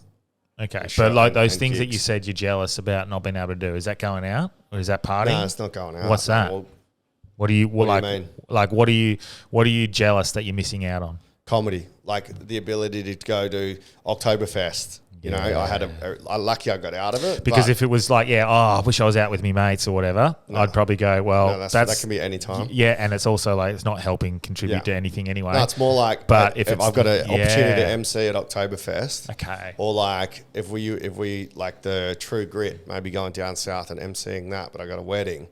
Yeah. Even though it pays significantly less, it's more like, well, I'm missing out on these cool opportunities, or like, if What do I you wanna prefer? Well, I know you like weddings, Yeah. but I liked doing videos, Yeah. but I prefer podcasts. yeah. I mean, obviously, in a perfect world, I could do just the wedding and not the MC because that frees my time up. Well, in a perfect world, you could just do not the wedding and just be a comedian. Yeah, but I enjoy, like, I know you enjoy it, but like you want to be a comedian. yeah, but on the flip, I don't know, bro. I've got so much self-doubt with my comedy career. Yeah. I don't believe that I'm going to be one of the best comedians. So, like, I don't think that's a problem. yeah. That's a problem. That's the belief thing there. Yeah. That's a problem. That's what I got to work on because I'm not a great comedian, man. I'm a good comedian, but I'm not like a wolf. How many people are great comedians that are doing really well? There's a lot of people who are shit comedians and they're doing really well. Yeah. You have a point of difference. Yeah. At least. Yeah. So. But it's like... and just improve. You've only been doing comedy, 8, 9 years? Yeah. So that New Year's Wait Eve till you're gig, 20 years in. I think I handled New Year's Eve really well in a really tough room. I was like, a lot of people came up with heaps of good feedback. But like, I think I'm just annoyed at myself because I haven't been writing new material. So I don't think I'm good because I haven't been doing new. Yeah.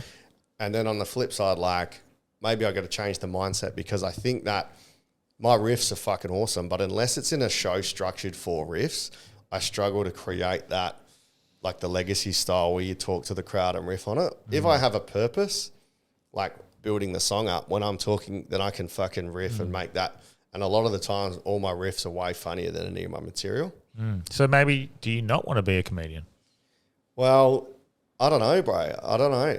Like, I don't think my true goal, I don't feel it in my stomach, is to be a famous just comedian. What do you think it is? Well, I think my true talent is my freestyle and my improv, like a Lee Mack from Have You Been Paying Attention? Or like a Sam Pang. Okay. You know? So it's a bit more of... I want to be not just a comedian. I want to be like... that little area. I feel like when people see, without being arrogant, when people see me at Comedians vs. Rappers or Sunday Singles, the way that my brain works extremely quickly to create a good joke, I want to capture that somehow.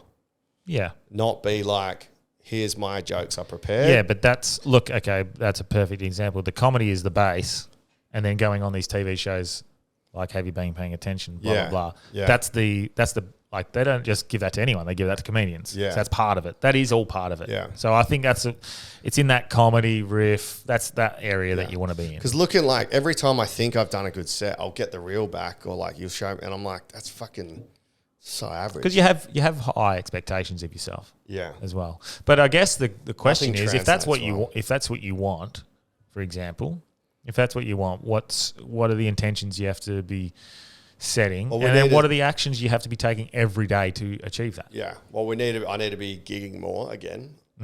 We need to set up, well, if we're going to do the night at Raunchy, like Sir Henry's, create the improv night.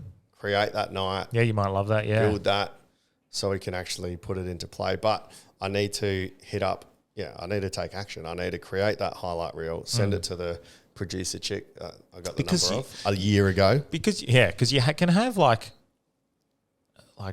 goals and things you enjoy, like the ultimate. There's a couple other things you like doing and stuff like that. Doesn't mean you have to not do them. It's like comedy, for example. Comedy's not my priority. I love comedy and I like having fun with it. It's not my priority though. Pod and this and creating content and having fun, that's my number one. And then the comedy will be a less. And for that, comedy will always be lesser quality. I know that. That's just what's going to happen. If I wanted comedy, I'm only 2 years in. So in 10 years, when I get to your 9 years in, if I haven't improved to that, that's because I haven't put the work in. Yeah. Of course I will improve in 7 more years of work. I'll be a very good comedian. I know I will if I do that. But like pod will be priority. So I just have to always understand that I know that if they're both going to rise, well, that one's always going to be lesser. Yeah. But it's still, I still enjoy it a little bit. Yeah. You know, like so. Teacher comedy night is where I feel the happiest on stage. Yeah, cool. So and Who's Rhyme. So it's setting intentions to get to those to that point. It's an easy thing. Like if you're fucking walking around during the day and you're about to do something that doesn't benefit what you're trying to achieve there, then why are you fucking doing it? And this why is why it comes back to always the daily ones, because you need a constant reminder of what you're trying to do. Yeah. And what you're trying to do that day might be different from the day before and the day up next. Yeah. So that's why I think constantly that, and fuck, I hate saying you got to journal, but it helps, man, because you can go, yep, that's what I said I was going to do today. That's how I said I was going to do it, with kindness and compassion. That's leading towards the path I want to go down. And yesterday I learned that I did that. I didn't benefit from doing that. Don't do it again. Yeah, this is a pretty important chat for me that I'm saying it out loud now. Yeah. Because I love doing the teacher comedy night, man. I love fucking Who's Rhyme. But what daily actions am I taking? I'm spending, 40 minutes a day on the teacher comedy night. Yeah. And I've been lucky because it's like, it's I sellable. can plan it, you know, but yeah, I guess I need to. And this is what I think most people don't my energy do. on. They don't focus their energy. Yeah. They go, right, that's what I want. And then they'll go and do something. And that action that they've taken that day has not contributed to it at all. Yeah. So, like, what are you fucking doing? What is it about my mental state? I don't know if anyone else It's experiences not just you. this. This is not just you. Yeah, but it's more like I know what my important goal is. Mm-hmm. And I'm almost fearful of it, and I move away and I'll write quiz questions. Because I'll life gets in the way, I think, man. Life gets in the way, and the fear of success is a real thing as well. Yeah, I've definitely got that. Yeah. So, I feel like I don't deserve it, man. You're like, you can't see yourself in that position. 100%. Yeah. So But believing that, 1, it's possible. 2, you're good enough. And 3, you deserve it. Those are 3 very important things. I feel like I'm good enough. Mm-hmm. I don't feel like I deserve it, and I can't visualize myself being in that position. So I need to figure out how to break through that. So potentially maybe those are the actions and intentions you have to set. Yeah. Which is like, well, yeah, I know that goal is there. I know what I have to do, and I know how I can get there. Yeah. Why do I not believe? Yeah. And why don't I feel like I'm deserving? So your actions and intentions at the moment are fucking trying to work through that. Yeah. That's your priority. It's working through It's always been someone else, man. Like that imposter syndrome. It's fucked. Well, ridding yourself of that will be a big part. So I think maybe that's your priority at the moment. Like, this is just me, like, and I didn't know we were going to go down specifically this, but I think that's probably the best thing you can do is figure out why you don't think that. Yeah. And then you can move forward. But New you'll Year's never Day- move forward if you don't. Yeah, I know. New Year's Day was really cool because at Port Beach, I'm talking to these girls. You know, what do you do? I do comedy, and then there's someone else. Oh, hey man, I've seen you on stage. Like, as that happening, oh, that's fucking Sick. cool. Yeah. Or like some dude came up to me on and shouted over your listening. Sorry, bro, I forgot your name, but he's like, man, I fucking love the pod. Listen to you all the time. And I'm like, fuck yeah, bro. He's like, man, you've helped me through some shit. I'm like, this is sick. I love that. 100%. I love that. So if I can get that going more, but yeah. So I think being our authentic selves is helping people. So that's a thing for the pod, like, is being a bit more open on the pod. Like, and I know we're open, but I'm going to be very open on certain things, understanding that something I might be going through or something I might have achieved and be happy about. Yeah. That one person who goes, oh, I needed to hear that today. Yeah. That's a big part of what I want to achieve this year. Yeah. And I really want to be the best version of myself. Yeah. So what are the actions and intentions I'm going to set every single day to become that best version of myself? Yeah. Now, some people might suggest, like, me not giving up drinking, but at the moment I'm off alcohol for 75 days. Yeah. They may like, it's such a cliche, but I know that my the best version of myself doesn't drink. So why would I contribute to someone who's not going to be the best version? And then stuff like, okay, podcast. What am I doing today? Yeah. What are my intentions? Obviously, we're recording, but what am I doing today to better it? Yeah. What are my intentions? Yeah. And following through with them. So I've written down what I wanted to achieve today, Yeah. what actions and what steps I'm going to take to furthering certain areas of my life. And if something pops up in the middle of the day, hey, Branchy, you want to go for a beer? Oh, Branchy, you want to go have a burger? No, I don't. Yeah. So saying no. Yeah. I know you want to say yes to a lot of things, and like I should say yes to life. But I think a lot of people get confused and they think they should say yes to every opportunity. Sometimes the most empowering thing is saying no. Yeah. Yeah, I say yes. I say yes to way too many things. I try to help people out too much. Yeah. And then it fucking comes back and blows up in my face, man. Yeah, to your own hindrance. Always. Yeah. I'm like, yeah, I'll help you out. You know, something as simple as, I've got to help my friend. She needs to get married. I was like, fuck. In my head, I was like, I really don't want to, but I can tell you need help, so I'll do it. And it's come back and like fucking blown up in my face, man. Yeah. Like, so many things like that happen where I try to help, and I'm not complaining. I like to help people. Yeah. But then when I put myself out for this person, it could be anybody, and then they've almost not taken advantage of your kindness, but it gets flipped, and you're like, fuck, man, I should have listened to myself and just said no. Just got to listen to myself, go, no, I can't do it. It's too much to take on. Yeah. So I was getting good at that, but I've reverted back to trying to help people out. And I just got to fucking say no. Because that whole thing of saying yes to life, I think everyone takes things to the extremes and they say yes to everything. Everything's an opportunity. But I think saying yes changed our tone from a year or two ago. Yeah, 100%. This is the lessons you learn. Yeah. You realize you say yes to opportunities, but say yes to opportunities that are going to, again, align you on your highest path, that you've set an intention to go to this, and say no to the things that are not going to contribute to that. Even though they might be fun at the time, is it really going to benefit me long term for where I want to go? Yeah. So, and it's fucking difficult because those temporary moments of fun or exhilaration and those impulsive decisions to drink or fucking, like, I'll be the first to admit that going out, getting drunk, fucking having a few too many, oh shit, should we get on the bags? Like, fucking progresses. Like, fuck, like, I've definitely been down that path and I know it's not my best. So why wouldn't I just say no and then the next day be better for it? Yeah. And I understand I'm this different. fun. Like, I love that. Anytime that I have an opportunity to hang out with friends or do something socially, I'll grab it with both hands because I am at my best. Yes. Yeah. So for me, like, the next day might be a write-off, but the benefit for me when I'm out having a good time, I fucking love spending time with friends or making new connections because new material comes from that. Where my notebook is full of shit that I've come up with when I'm out. Do you think if you did it less, you'd enjoy it more? Yeah, probably, for sure. So if you were like a bit more picky and go, right, okay, I'm going to have one big night a month with my mates and go out and have a fucking ball terror. Yeah.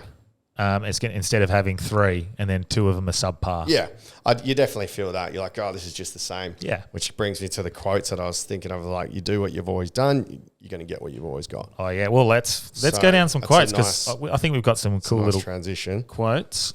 Do it. That's something that I've really lived by. The two that always stick to my head is do what you've always done, you're going to get what you've always got. Yep. So I caught up with a friend and they were like telling me about their situation, but they always do the same thing. And then, but they can't step back and go, well, I'm the common factor here. It's my way of thinking. Yeah. I'm trying to tell them, I'm like, listen, the way you're thinking, you already think you know how it's going to turn out. So you don't do something new. You don't try something new. Yeah. You're doing what you've always done, and then you're complaining about why you're getting the same result. But people will never figure that out. Yeah, which is why, for example, you said we need to do some different things for the pod to expand. And we do, but we need to think about them and like go, right, what's a different action? Because if you're the same as everyone else. Exactly. Well, I'm reading we do what we've always done, we're going to get what we've always got. Yeah, we'll get this slow progression that potentially gets a bit bigger and slowly. But if you want the ultimate, I'm reading a book at the moment. It's part of my 75 hard thing. You got to read 10 pages. It's called Purple Cow. Yeah. Have you heard about that one? Yeah, very ironic. No.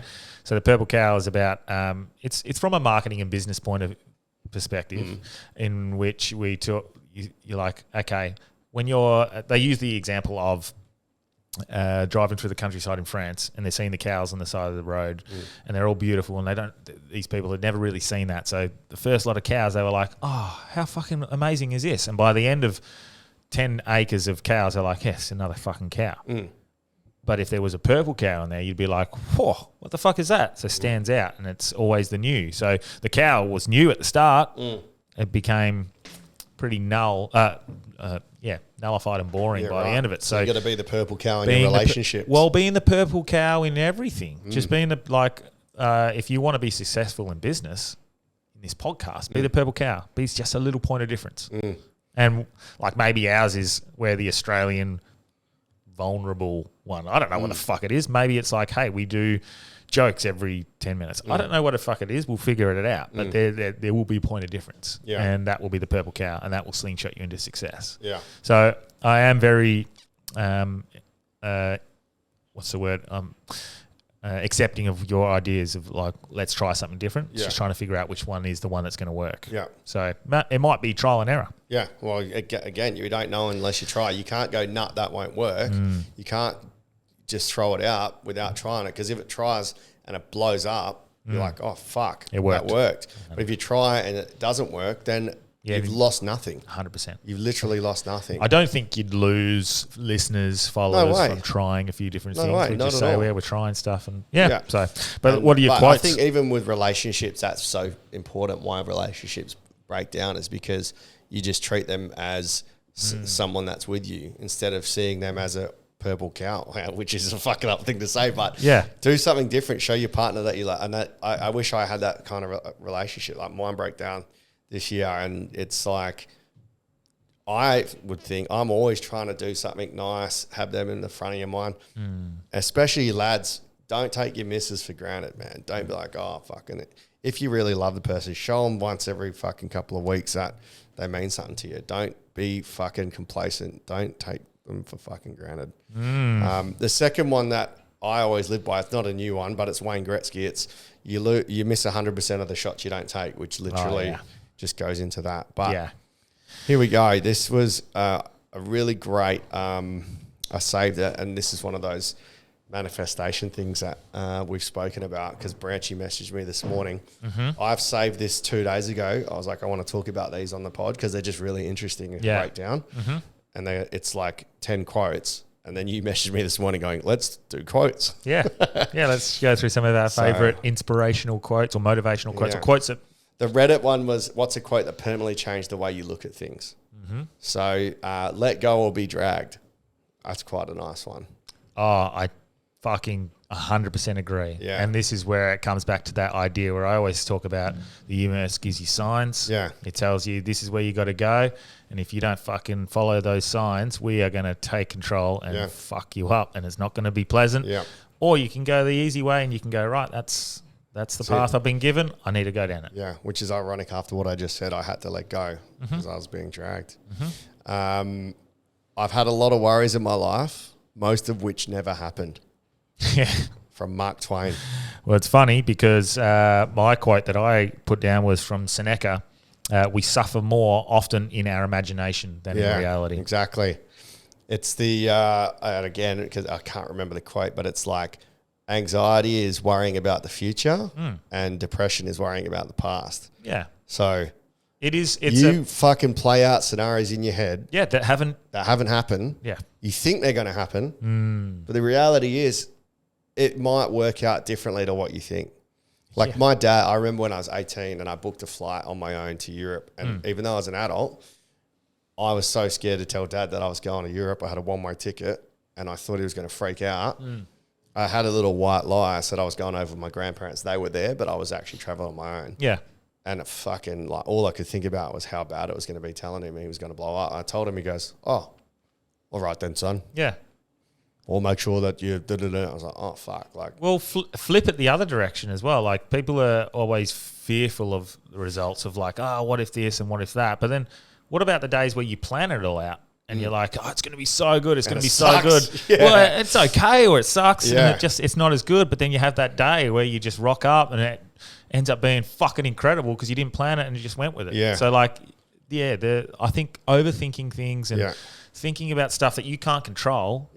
All you can control is how you think. That's as simple as it is. I think, that goes into another quote that I had. You have the power over your mind, not outside events. Realize this and you will find strength. Marcus Aurelius. Yep. You can control how you're feeling. You can only control, how you're responding. But I can't stop you from doing something. Well, that's it. Or you from doing something to me. Well, and that goes into another quote, and I'll have to say that in a second. But I guess you look at rain. You can look at rain and go... He's great on The Office. You can look at rain and go, fuck, shit, rainy day, fuck this, bullshit. Or you can go, well... At least the dams are going to get full. It's going to be nice and lush. That's how you perceive it. So you can't control life. Life is going to throw you curveballs. How can you? Well, it's funny you say that because the next one is from Captain Jean-Luc Picard, I think Star Trek.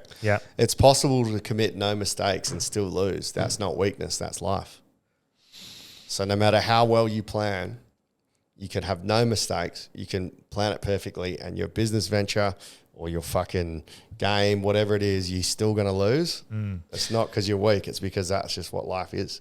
Get some resilience. That goes back to us talking about our morning routines and routines for the days and schedules, and not being so rigid with them. It keeps you on your path, keeps you on the direction that you want, but having some, embodying the qualities of a person that you want. To be able to navigate through the things that come up during the day that you can't control, that's a big part of those intentions that you set throughout the day. So I think always making sure you're able to navigate those problems and not being so rigid in your ideas. The axe forgets, the tree remembers. What do you think that means? Axe forgets, but the tree remembers. So I guess the reaction, maybe potentially the reaction is like how you sort of you lash out. They don't remember lashing out and being a dick. That's right. But the person that you've hurt and been an asshole to remembers. Correct. And they'll heal, but they don't forget. But the axe might be like, well, if you're fucking having a go at someone because you're having a temporary moment of anger, you lash out at someone, you forget about that. That person won't forget how they were treated by you. Yeah. So this is why we should. That's a Zimbabwean proverb. This is why we should treat everyone with kindness and compassion, whether we love them or hate them. And that's really difficult to get your head around that sort of idea. But giving someone compassion for their actions, whether they've treated you like an asshole or not. But being compassionate might be not speaking to them because you know that you're going to blow up at them. Yes, that's not at the cutting them out. That's not at the detriment to your own mental health and health. But it's also like, well, okay. I love that. I understand that this person's only lashing out because they're angry about something else. The amount of times I've lashed out in the past and said something and gone, man, why the fuck did I say that? Okay, I've got this could be one of my favourite quotes. Yeah. You can't change the people around you, but you can change the people around you. Yeah. So you sent that through the other day. Yeah. So you can't change how they act or what they think, but you can change the group of people that you choose to hang out with. Correct. Yeah. And if they're not benefiting you and they're trying to drag you down a path that you don't want to go down, it's as simple as... Well, they're not deliberately trying to drag you down a path, probably, but if they're heading down a path, and sometimes they need to feel self-validated by bringing others down or whatever. And it goes back to I guess, that idea of... I don't know. I don't know where I was going to go with that because I just thought of something there. But that does go back to that idea of... That's the hardest thing, though, because trying to find new friends, if you're comfortable with your friendship group. Yeah. Well, yeah, 100%. It's not just everyone has friends, man. It's fuck. I think about people that are on the NDIS that are addicted to drugs or meth and shit. And like we had Dr. Bright on saying, that's their group. That's where they hang out with. The only time you're ever going to get better is to find like-minded people or escape like-minded people. Well, and that's what I was going to say. Sorry, it does go back to that idea of having compassion and kindness for everyone. They're not deliberately trying to sabotage your life. They're not deliberately Unless they're a jealous ex. Yeah, but they're doing what they've always done, and nothing changes if nothing changes. Right. Can't change. You get what you always got. That mountain you've been carrying, you were only supposed to climb. The mountain you've been carrying, you were only supposed to climb. That's pretty good. So the big issues and the dramas and the anxiety you have, you're not supposed to carry it. You're supposed to get past it, climb over it. Don't carry that weight of expectation. Don't carry the burden with you. Especially any traumatic experiences. It's interesting because you climb those mountains as well, and then there's always a new mountain. Yeah. So leave that one behind. Yeah. There's always something new. Yep. Something that can inspire you. Unless they're Shakira's breasts. They're small and humble. Yeah. So I don't confuse them with mountains. I love this one. Okay. I shared this on my Instagram story the other day, and you call me Mushroom Jesus, but I love this one so much. The universe... I'm just trying to bring you down, Mushroom Jesus. I genuinely love this one. The universe makes us wait because within our waiting lies the alchemy of transformation. It is in the cocoon of patience and resilience that our true selves are refined and our aspirations take flight. so wordy. It is a bit wordy. So, but is that just saying that the cocooning? So that's saying all the self-changing and metamorphosis. Yeah, while you're trying to achieve these goals and your aspirations, you need to learn to be patient and grow with it. You can't just turn into it. Yeah, and you're going to have lessons along the way. Yeah, that's what I take from it. Yeah. Say it again. The universe makes us wait because within the waiting lies the alchemy of transformation. So being patient and waiting and learning and the lessons on the way to getting what you want. It is in the cocoon of patience and resilience that our true selves are refined and our aspirations take flight. So when you're facing a challenge, how you deal with that and you get through it and you wait. Because it's not always the end goal. It's the greatest part of that journey. Sometimes it is the lessons you learn on the way, which is life, I guess. Yeah. Well, look at West Coast season last year. Yeah, they're going to learn some, like the young kids, 100%. The club. They're going to build, and it's fucking hard as it is. There are going to be a lot of lessons that they learn. Yeah. When it comes down, it goes back. We like going full circle this episode. That idea of something in perspective, and resilience. If you've done something, if Harley Reid wins as a flag, but if you've done something so much harder, you're going to find the next lot a lot easier. Yeah, getting smashed by Sydney by 176. Well, that's why it ends up coming back to a point sometimes where, the self-help gurus are like, get in the cold shower in the morning and all that sort of stuff. Yeah, but you're deliberately taking an action to do something that makes you uncomfortable. Yeah. Which means the next thing that is uncomfortable, you're like, that was easy. That's why you do it. Yeah. That's as simple as it is. And health benefits. Yeah. The pain I feel now is the happiness that I had before. That's the deal. C.S. Lewis. The pain I feel now is the happiness I had before. That's the deal. C.S. Lewis. Did you get that one? Not quite. So that's kind of like grief is the loss of what we love. So let's say I break up with a girl. Mm-hmm. I feel fucking painful now, but that's because of the happiness that I enjoyed before. So without that happiness, without this grief. That's quite a nice one. Yeah. I like that. Yeah. So, or like the loss of a loved one. If somebody passes away, the grief and the pain that you feel now. Is that why? Is a reflection upon how happy that you were when they were in your life. Is that also detaching from external influences, I guess? Because if that something is what makes you happy, obviously losing it is going to create some sort of pain in your life. Yeah, but I think that's important. You can't just detach from joy because you know you're going to feel sad later. You need to feel that. No. And the fact that you feel that pain means that it meant something and you had that person brought you joy. And take away a relationship. Let's say it was mum. If my mum passes away, the pain that I'm feeling now is a reflection of how much joy and happiness that was in my life before. But if you need them to be happy, then you're relying on them to be happy. Yeah, but you need to be happy yourself, and then you can then show them love. Yeah, but I think that's a different perspective of what this is saying. Okay. You know, like I don't rely on my mum to be happy. The fact that she was in my life, I'm so grateful for. And when she passes, if I feel sad, it's because from when they were in my life. Yeah, so the things we love can also cause us a lot of pain. Or the other way around, the things that hurt us. Feeling painful helps you realize that what you had was really important and you should be thankful and grateful that you got to experience that joy because you're feeling so much. If you didn't feel pain, it meant that you didn't have that joy. Yeah. So I like that one. Just in terms of... Back to that perspective. Just grief. That one's more like for a grief or a loss of... loss of something you love. Yes. Yeah. If you didn't feel pain, then you didn't love it enough. The pain is the cost of the love. Of the love. It's like the reward. It's like the yin and the yang. It balances it out. Correct. Yeah. Yeah. When I became a man, I put away childish things, including the fear of childishness and the desire to be very grown up. I like that one. So yes, because I do like the idea of silliness, childishness, being a rascal. Yeah. What's that quote I love from Alan Watts? I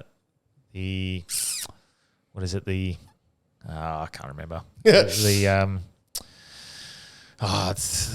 Anyway, it doesn't matter. But being a rascal, Being a little rascal. The irreducible Yeah.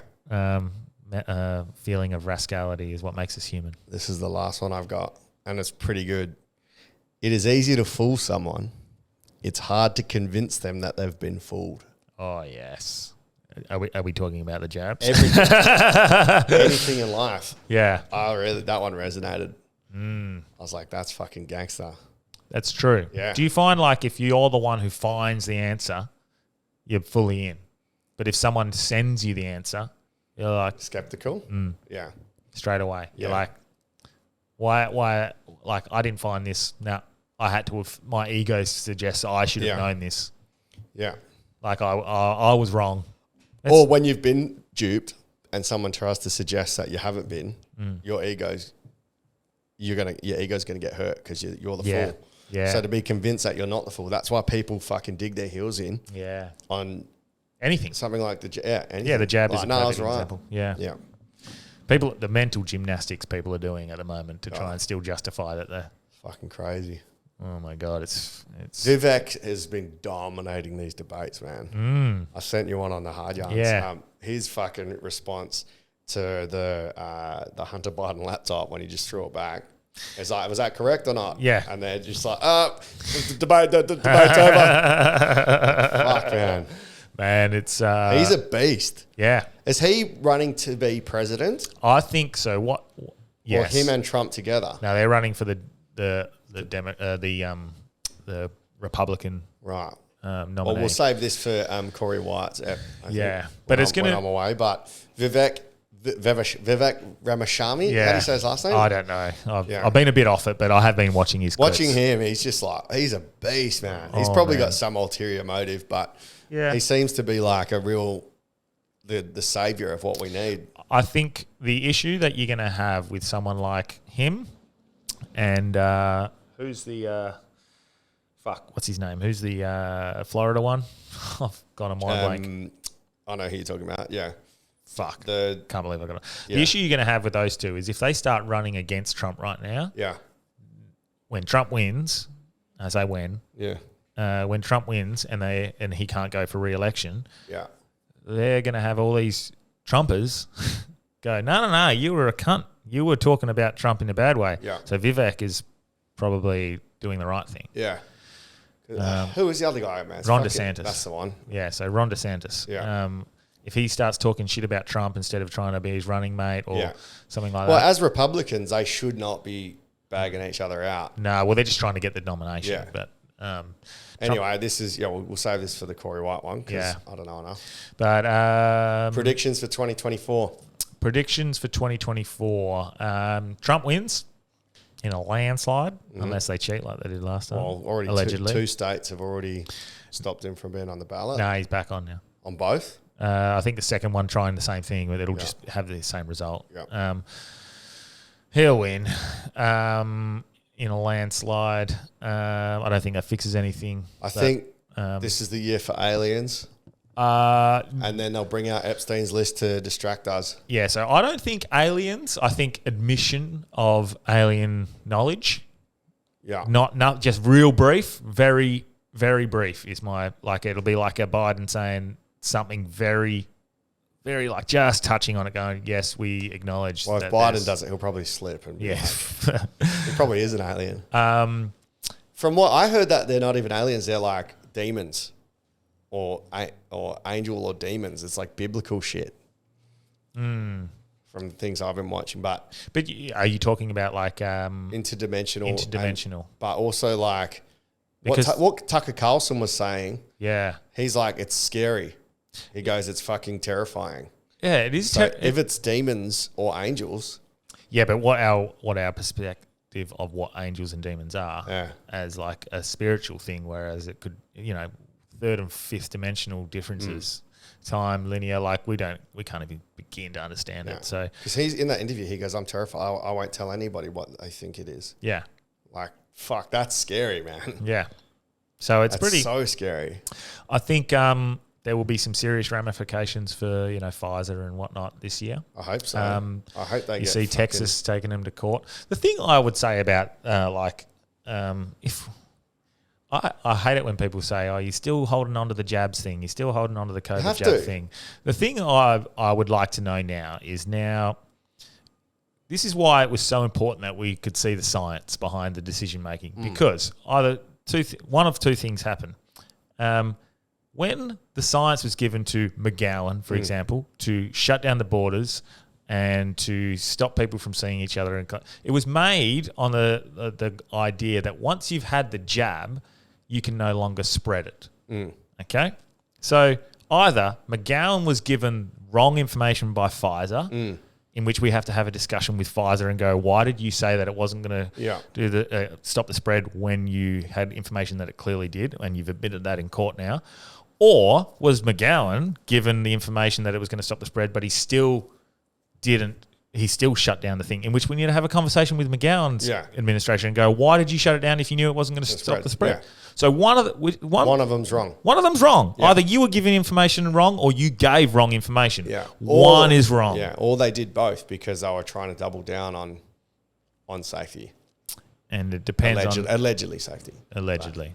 So on that, in terms of passing information, today's newspaper was saying that every 20 years they release cabinet documents from our parliament, and they were supposed to release I took a photo of it, and I was going to get you to discuss with Corey White.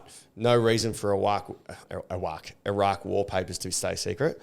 Prime Minister's called for the release of documents detailing discussions about Australia joining the Iraq War in 2003 after a bureaucratic bungle meant they were misplaced. Oh, my God. Anthony Albanese said he saw no reason why the minutes from the Howard Era National Security Committee of Cabinet could not be made public. They were supposed to be published by the National Archives on January 1st, when Cabinet papers from 20 years earlier, but all that was published was 2 minutes of Parliament because they were misplaced. That is fucking disgraceful, man. So maybe bring that up with it's so interesting with Corey White. I'm going to send you the article. It's only the first part. Well, we talk about these things that they happen, and everyone goes, "Oh well." They happen in plain sight. Like I think we said it a few weeks ago. Epstein got killed in front of everyone, allegedly, and everyone just went, "Yeah, was it?" They went, "Hey, that's not okay." Yeah, and then everyone just went on with their lives. And the people who pull the strings know that they can just kill someone. Wolfie's right, because we were born and we don't have power. We have nothing. We have nothing. So I mean, on the Epstein stuff, actually, like we see this morning, it was unsealed. Finally, but the thing I'm interested in is what's going to be happening behind the scenes. What's happening why right now? They unsealed this, right? This makes no sense at all. So obviously they've got to do some structuring or posturing. They're releasing 170 names or something, but there's 30 other VIPs. I don't know if it's 30, fact check me, but there's a certain amount of others that they're waiting 30 days to release. Why? Why not just do it all at once? They're releasing a portion of it. Of John Doe's. And then in 30 days, they're going to release the rest. Why? Why? Why would you wait 30 days for that? Whoever's wanting the information held over is probably just got it done that way. Just like Pfizer was trying to release their stuff, over 75 years. They still got to release it in But also, in chunks. The thing is, like, they must be so scared, but just because you're on a flight to Epstein's Island doesn't mean you did anything there. Correct. They've entrapped you. That would be, even if I did something on Epstein Island, that would be my defense. Yeah. Like Jimmy Kimmel, did you see what I sent you? Yeah, he had to go Aaron Rodgers. Yeah. Because his name, is it Jimmy Kimmel? Yeah, Jimmy Kimmel. And he's like, you put my family in danger and shit. I fucking wasn't there or didn't do whatever. Yeah. But I'm sure there's people that went there that tried to be entrapped that didn't. There would be 100% because it was a clear entrapment program in which they were getting people to go to the island, trying to get them under influence by subjecting them to potentially being with younger women, which they probably wouldn't have known they weren't of age. Still bad enough that they were having affairs and cheating on their wives and whatnot at home, but it's a pretty simple plan of what they were trying to do, and I'm sure there would have been people who went there and gone, "Fuck this." Yeah. No way I'm doing that, and then left. And they're still going to be on the flight logs. Yeah. But if you go back 15 to 20 times, and if like Bill Clinton, looks like old Billy is on there about 50 times. Yeah. Well, one for each state. Fucking hell. So this weekend, I got the girl from Georgia. Oh, my God. Next weekend, Alabama. See, and this is the thing. I think you'll see a marked difference between potentially people who have been there once Yeah. and then gone, fuck, this guy's a shady cunt. Yeah. And then the people who have gone back 50 times, like Yeah. Billy. Yeah. Well, I watched the movie Leave the World Behind the other day. Okay. What's your thoughts? Well, I haven't watched the it fact yet. that the Obamas got involved is it makes no sense. Based off the movie, like it makes no sense. Yeah. And there's a lot of like, when you do look at them doing things in plain sight, not to be a tinfoil hat, but heaps of things like when Bill Gates did the presentation about the COVID virus and the simulations where they act like they're warning you so they have no moral compass. There's a bunch of stuff on there that it's all about a cyber attack moving forward, and then a false flag being, an Arabic country where it was actually China. There's a lot of things that are kind of scary. If we take anything away from it could just be a movie that's looked at what the realistic next threat would be, which would be a cyber attack. Yeah. But the takeaway from that is you would wipe out a country and then you just let them implode on each other because everybody becomes, every man's his own island. You're protected. You're not thinking about your country. You're thinking about, fuck, I need to survive in my house. Everyone else is trying to get my resources. I think I haven't watched it, but just on what you're hearing, what you say there, I think it's already happened. Look at America now. They're just fighting with themselves. Yeah. Like getting... It feels like the universities have been so indoctrinated. Oh, by the woke culture. Yeah. That they are destroying themselves. Yeah. That's some real fucking like high level Yeah. propaganda, infiltration by other countries, by Russia. I mean... No, it's not even by Russia, I don't think. He said it. He goes, look at them. They're fucked. But I don't know if it was Putin who said it, but Russia definitely said Putin that their tactics were going to be to infiltrate the universities. Oh, no, that was a retired agent from I think it was KGB. It wasn't an American one. I think it was a Russian guy. Mm-hmm. That was their strategy. It's fucking worked, man. Yeah. Look at it. They're fucking fighting over pronouns, bro. 100%. Like what the fuck, man? Yeah. What the fuck has happened? So has happened? Yeah. When you, like... Their country's fucked. Like... They're destroying themselves. Yeah, look, America, if you're listening, sure, I'll come over and gig, but the way you treat your people is fucking disgraceful, man. Yeah. But I think they've done very well. Russia. Or China. Whoever's indoctrinated that fucking hell of a country, and also knowing that they're the influence over the world. America sneezes, the world catches a cold. COVID. Yeah. What any predictions for Australia in 2024? Predictions. Climate change still doesn't have an impact. Yeah. Politically, I don't think much is going to change really this year. I feel like there's going to be another, I don't know if it's this year or next year, but there's going to be another fake illness or fake disease or fake cyber attack. There's going to be something where they try and exert their power. Have you again, heard about the next 3 years? How aliens are meant to come down and reveal themselves no matter what we want them to do anymore? The blue beam? No. So the rumours are going around with high intel people as well. These aren't like podcasters. No, these aren't. These are people with credibility are talking about this. And they're talking about the fact that there's been a message to governments that are in the know, or people in the know, that they're coming down in 2027 and revealing themselves to the global mass population, whether they like it or not. So you've got 3 more years to control this narrative however you want to do it and release it however you want to release it, but we're coming down in 2027. Doing what? Revealing themselves. But then what? I don't know what that means. This is like the worst gender reveal ever. Is it? But like, what's up? I am Zorsnak from the planet. But if you know, full stop, that changes a lot of things. Well, I've always thought that if there were aliens, they wouldn't reveal it because that means all religion would go to shit. But then the religious argument is like, well, some parts of the Bible talk about angels if God created everything, then maybe God created them. Yeah. So this is I think that'll happen. Like at some point. I don't know if that 2027 thing. I think it could just be a massive propaganda machine by those high up in whichever government to spread that out to the highest credential people. So they think that that's going to happen. But the reality is they're controlling it the whole time. With all the whistleblowers that have come out last year and that are still coming out now, and they're high-level whistleblowers talking about how we've got crash craft, we've got the bodies of the people that were in that crash craft, and they were not of human origin. There's too many highly credited witnesses that are making these comments. If you don't believe that there were at least reverse engineering alien crafts, but maybe two, that there's aliens in general, you're a fucking idiot. Well, maybe the American government wanted people to believe they were reverse engineering an alien craft to keep other countries in fear that, oh my God, they've got this insane technology that's from another country. So they're always one step behind. But as if Russia and China wouldn't have their own reverse engineered stuff. We just see the Western world stuff because we live in the Western world. And it's like, why did they choose America to crash land in? Yeah, I mean, the Germans had the bell. What's it called? The German bell?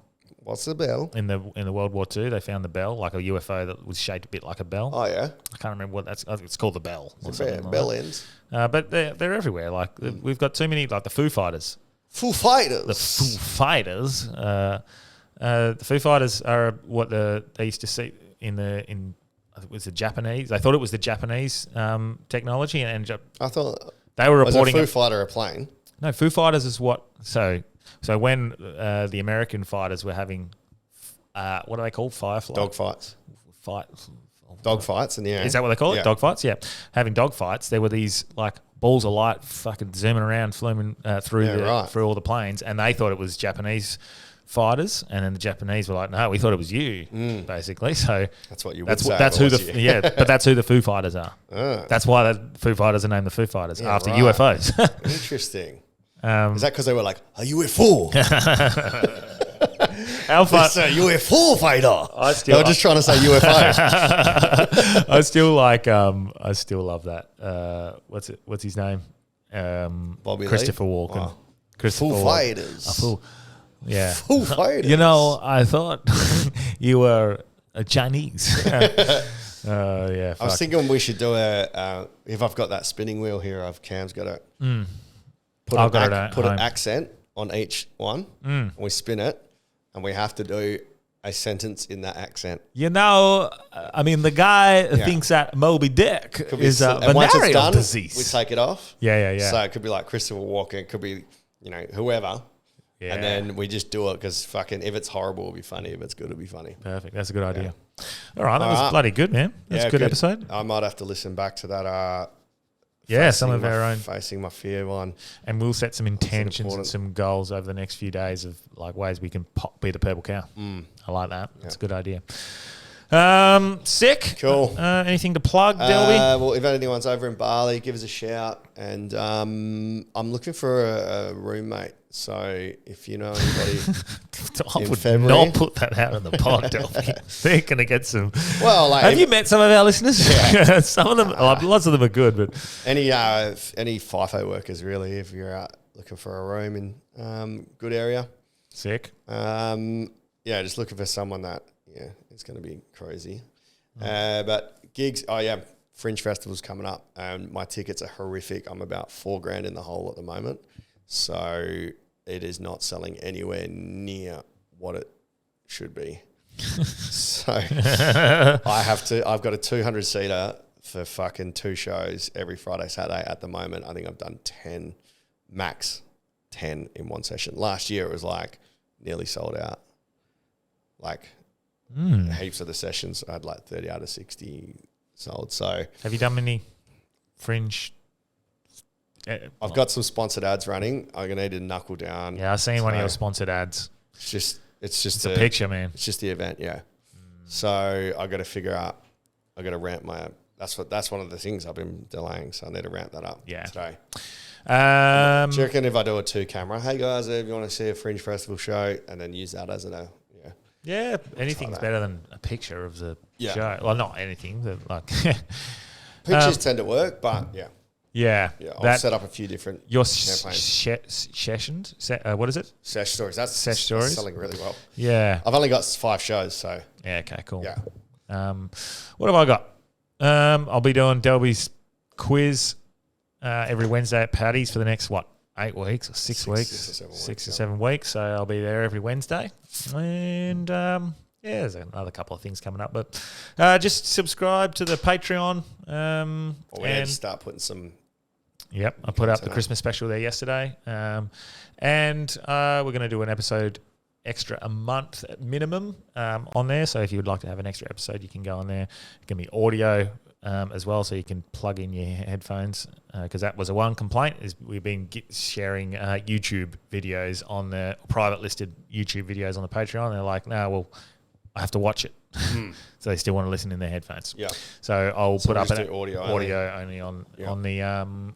And we'll do ad free. That's the big thing we'll add on there. Yep. Ad free on the Patreon. And that's it. Cool. That's it. Get on board for the year. We want to sponsor here. Yeah. Right there. On the and microphone. actually, you know what? Haven't set out to do it. Yeah. I haven't actually put in an effort. I reckon if I put in the effort to go get it, I will get it. Yeah. Easy. So that's pretty simple, hey? Yep. That's one. Clip that. Clip that. We'll get that. Easy. All All right. Hooroo. Cool. Peace. Hooroo.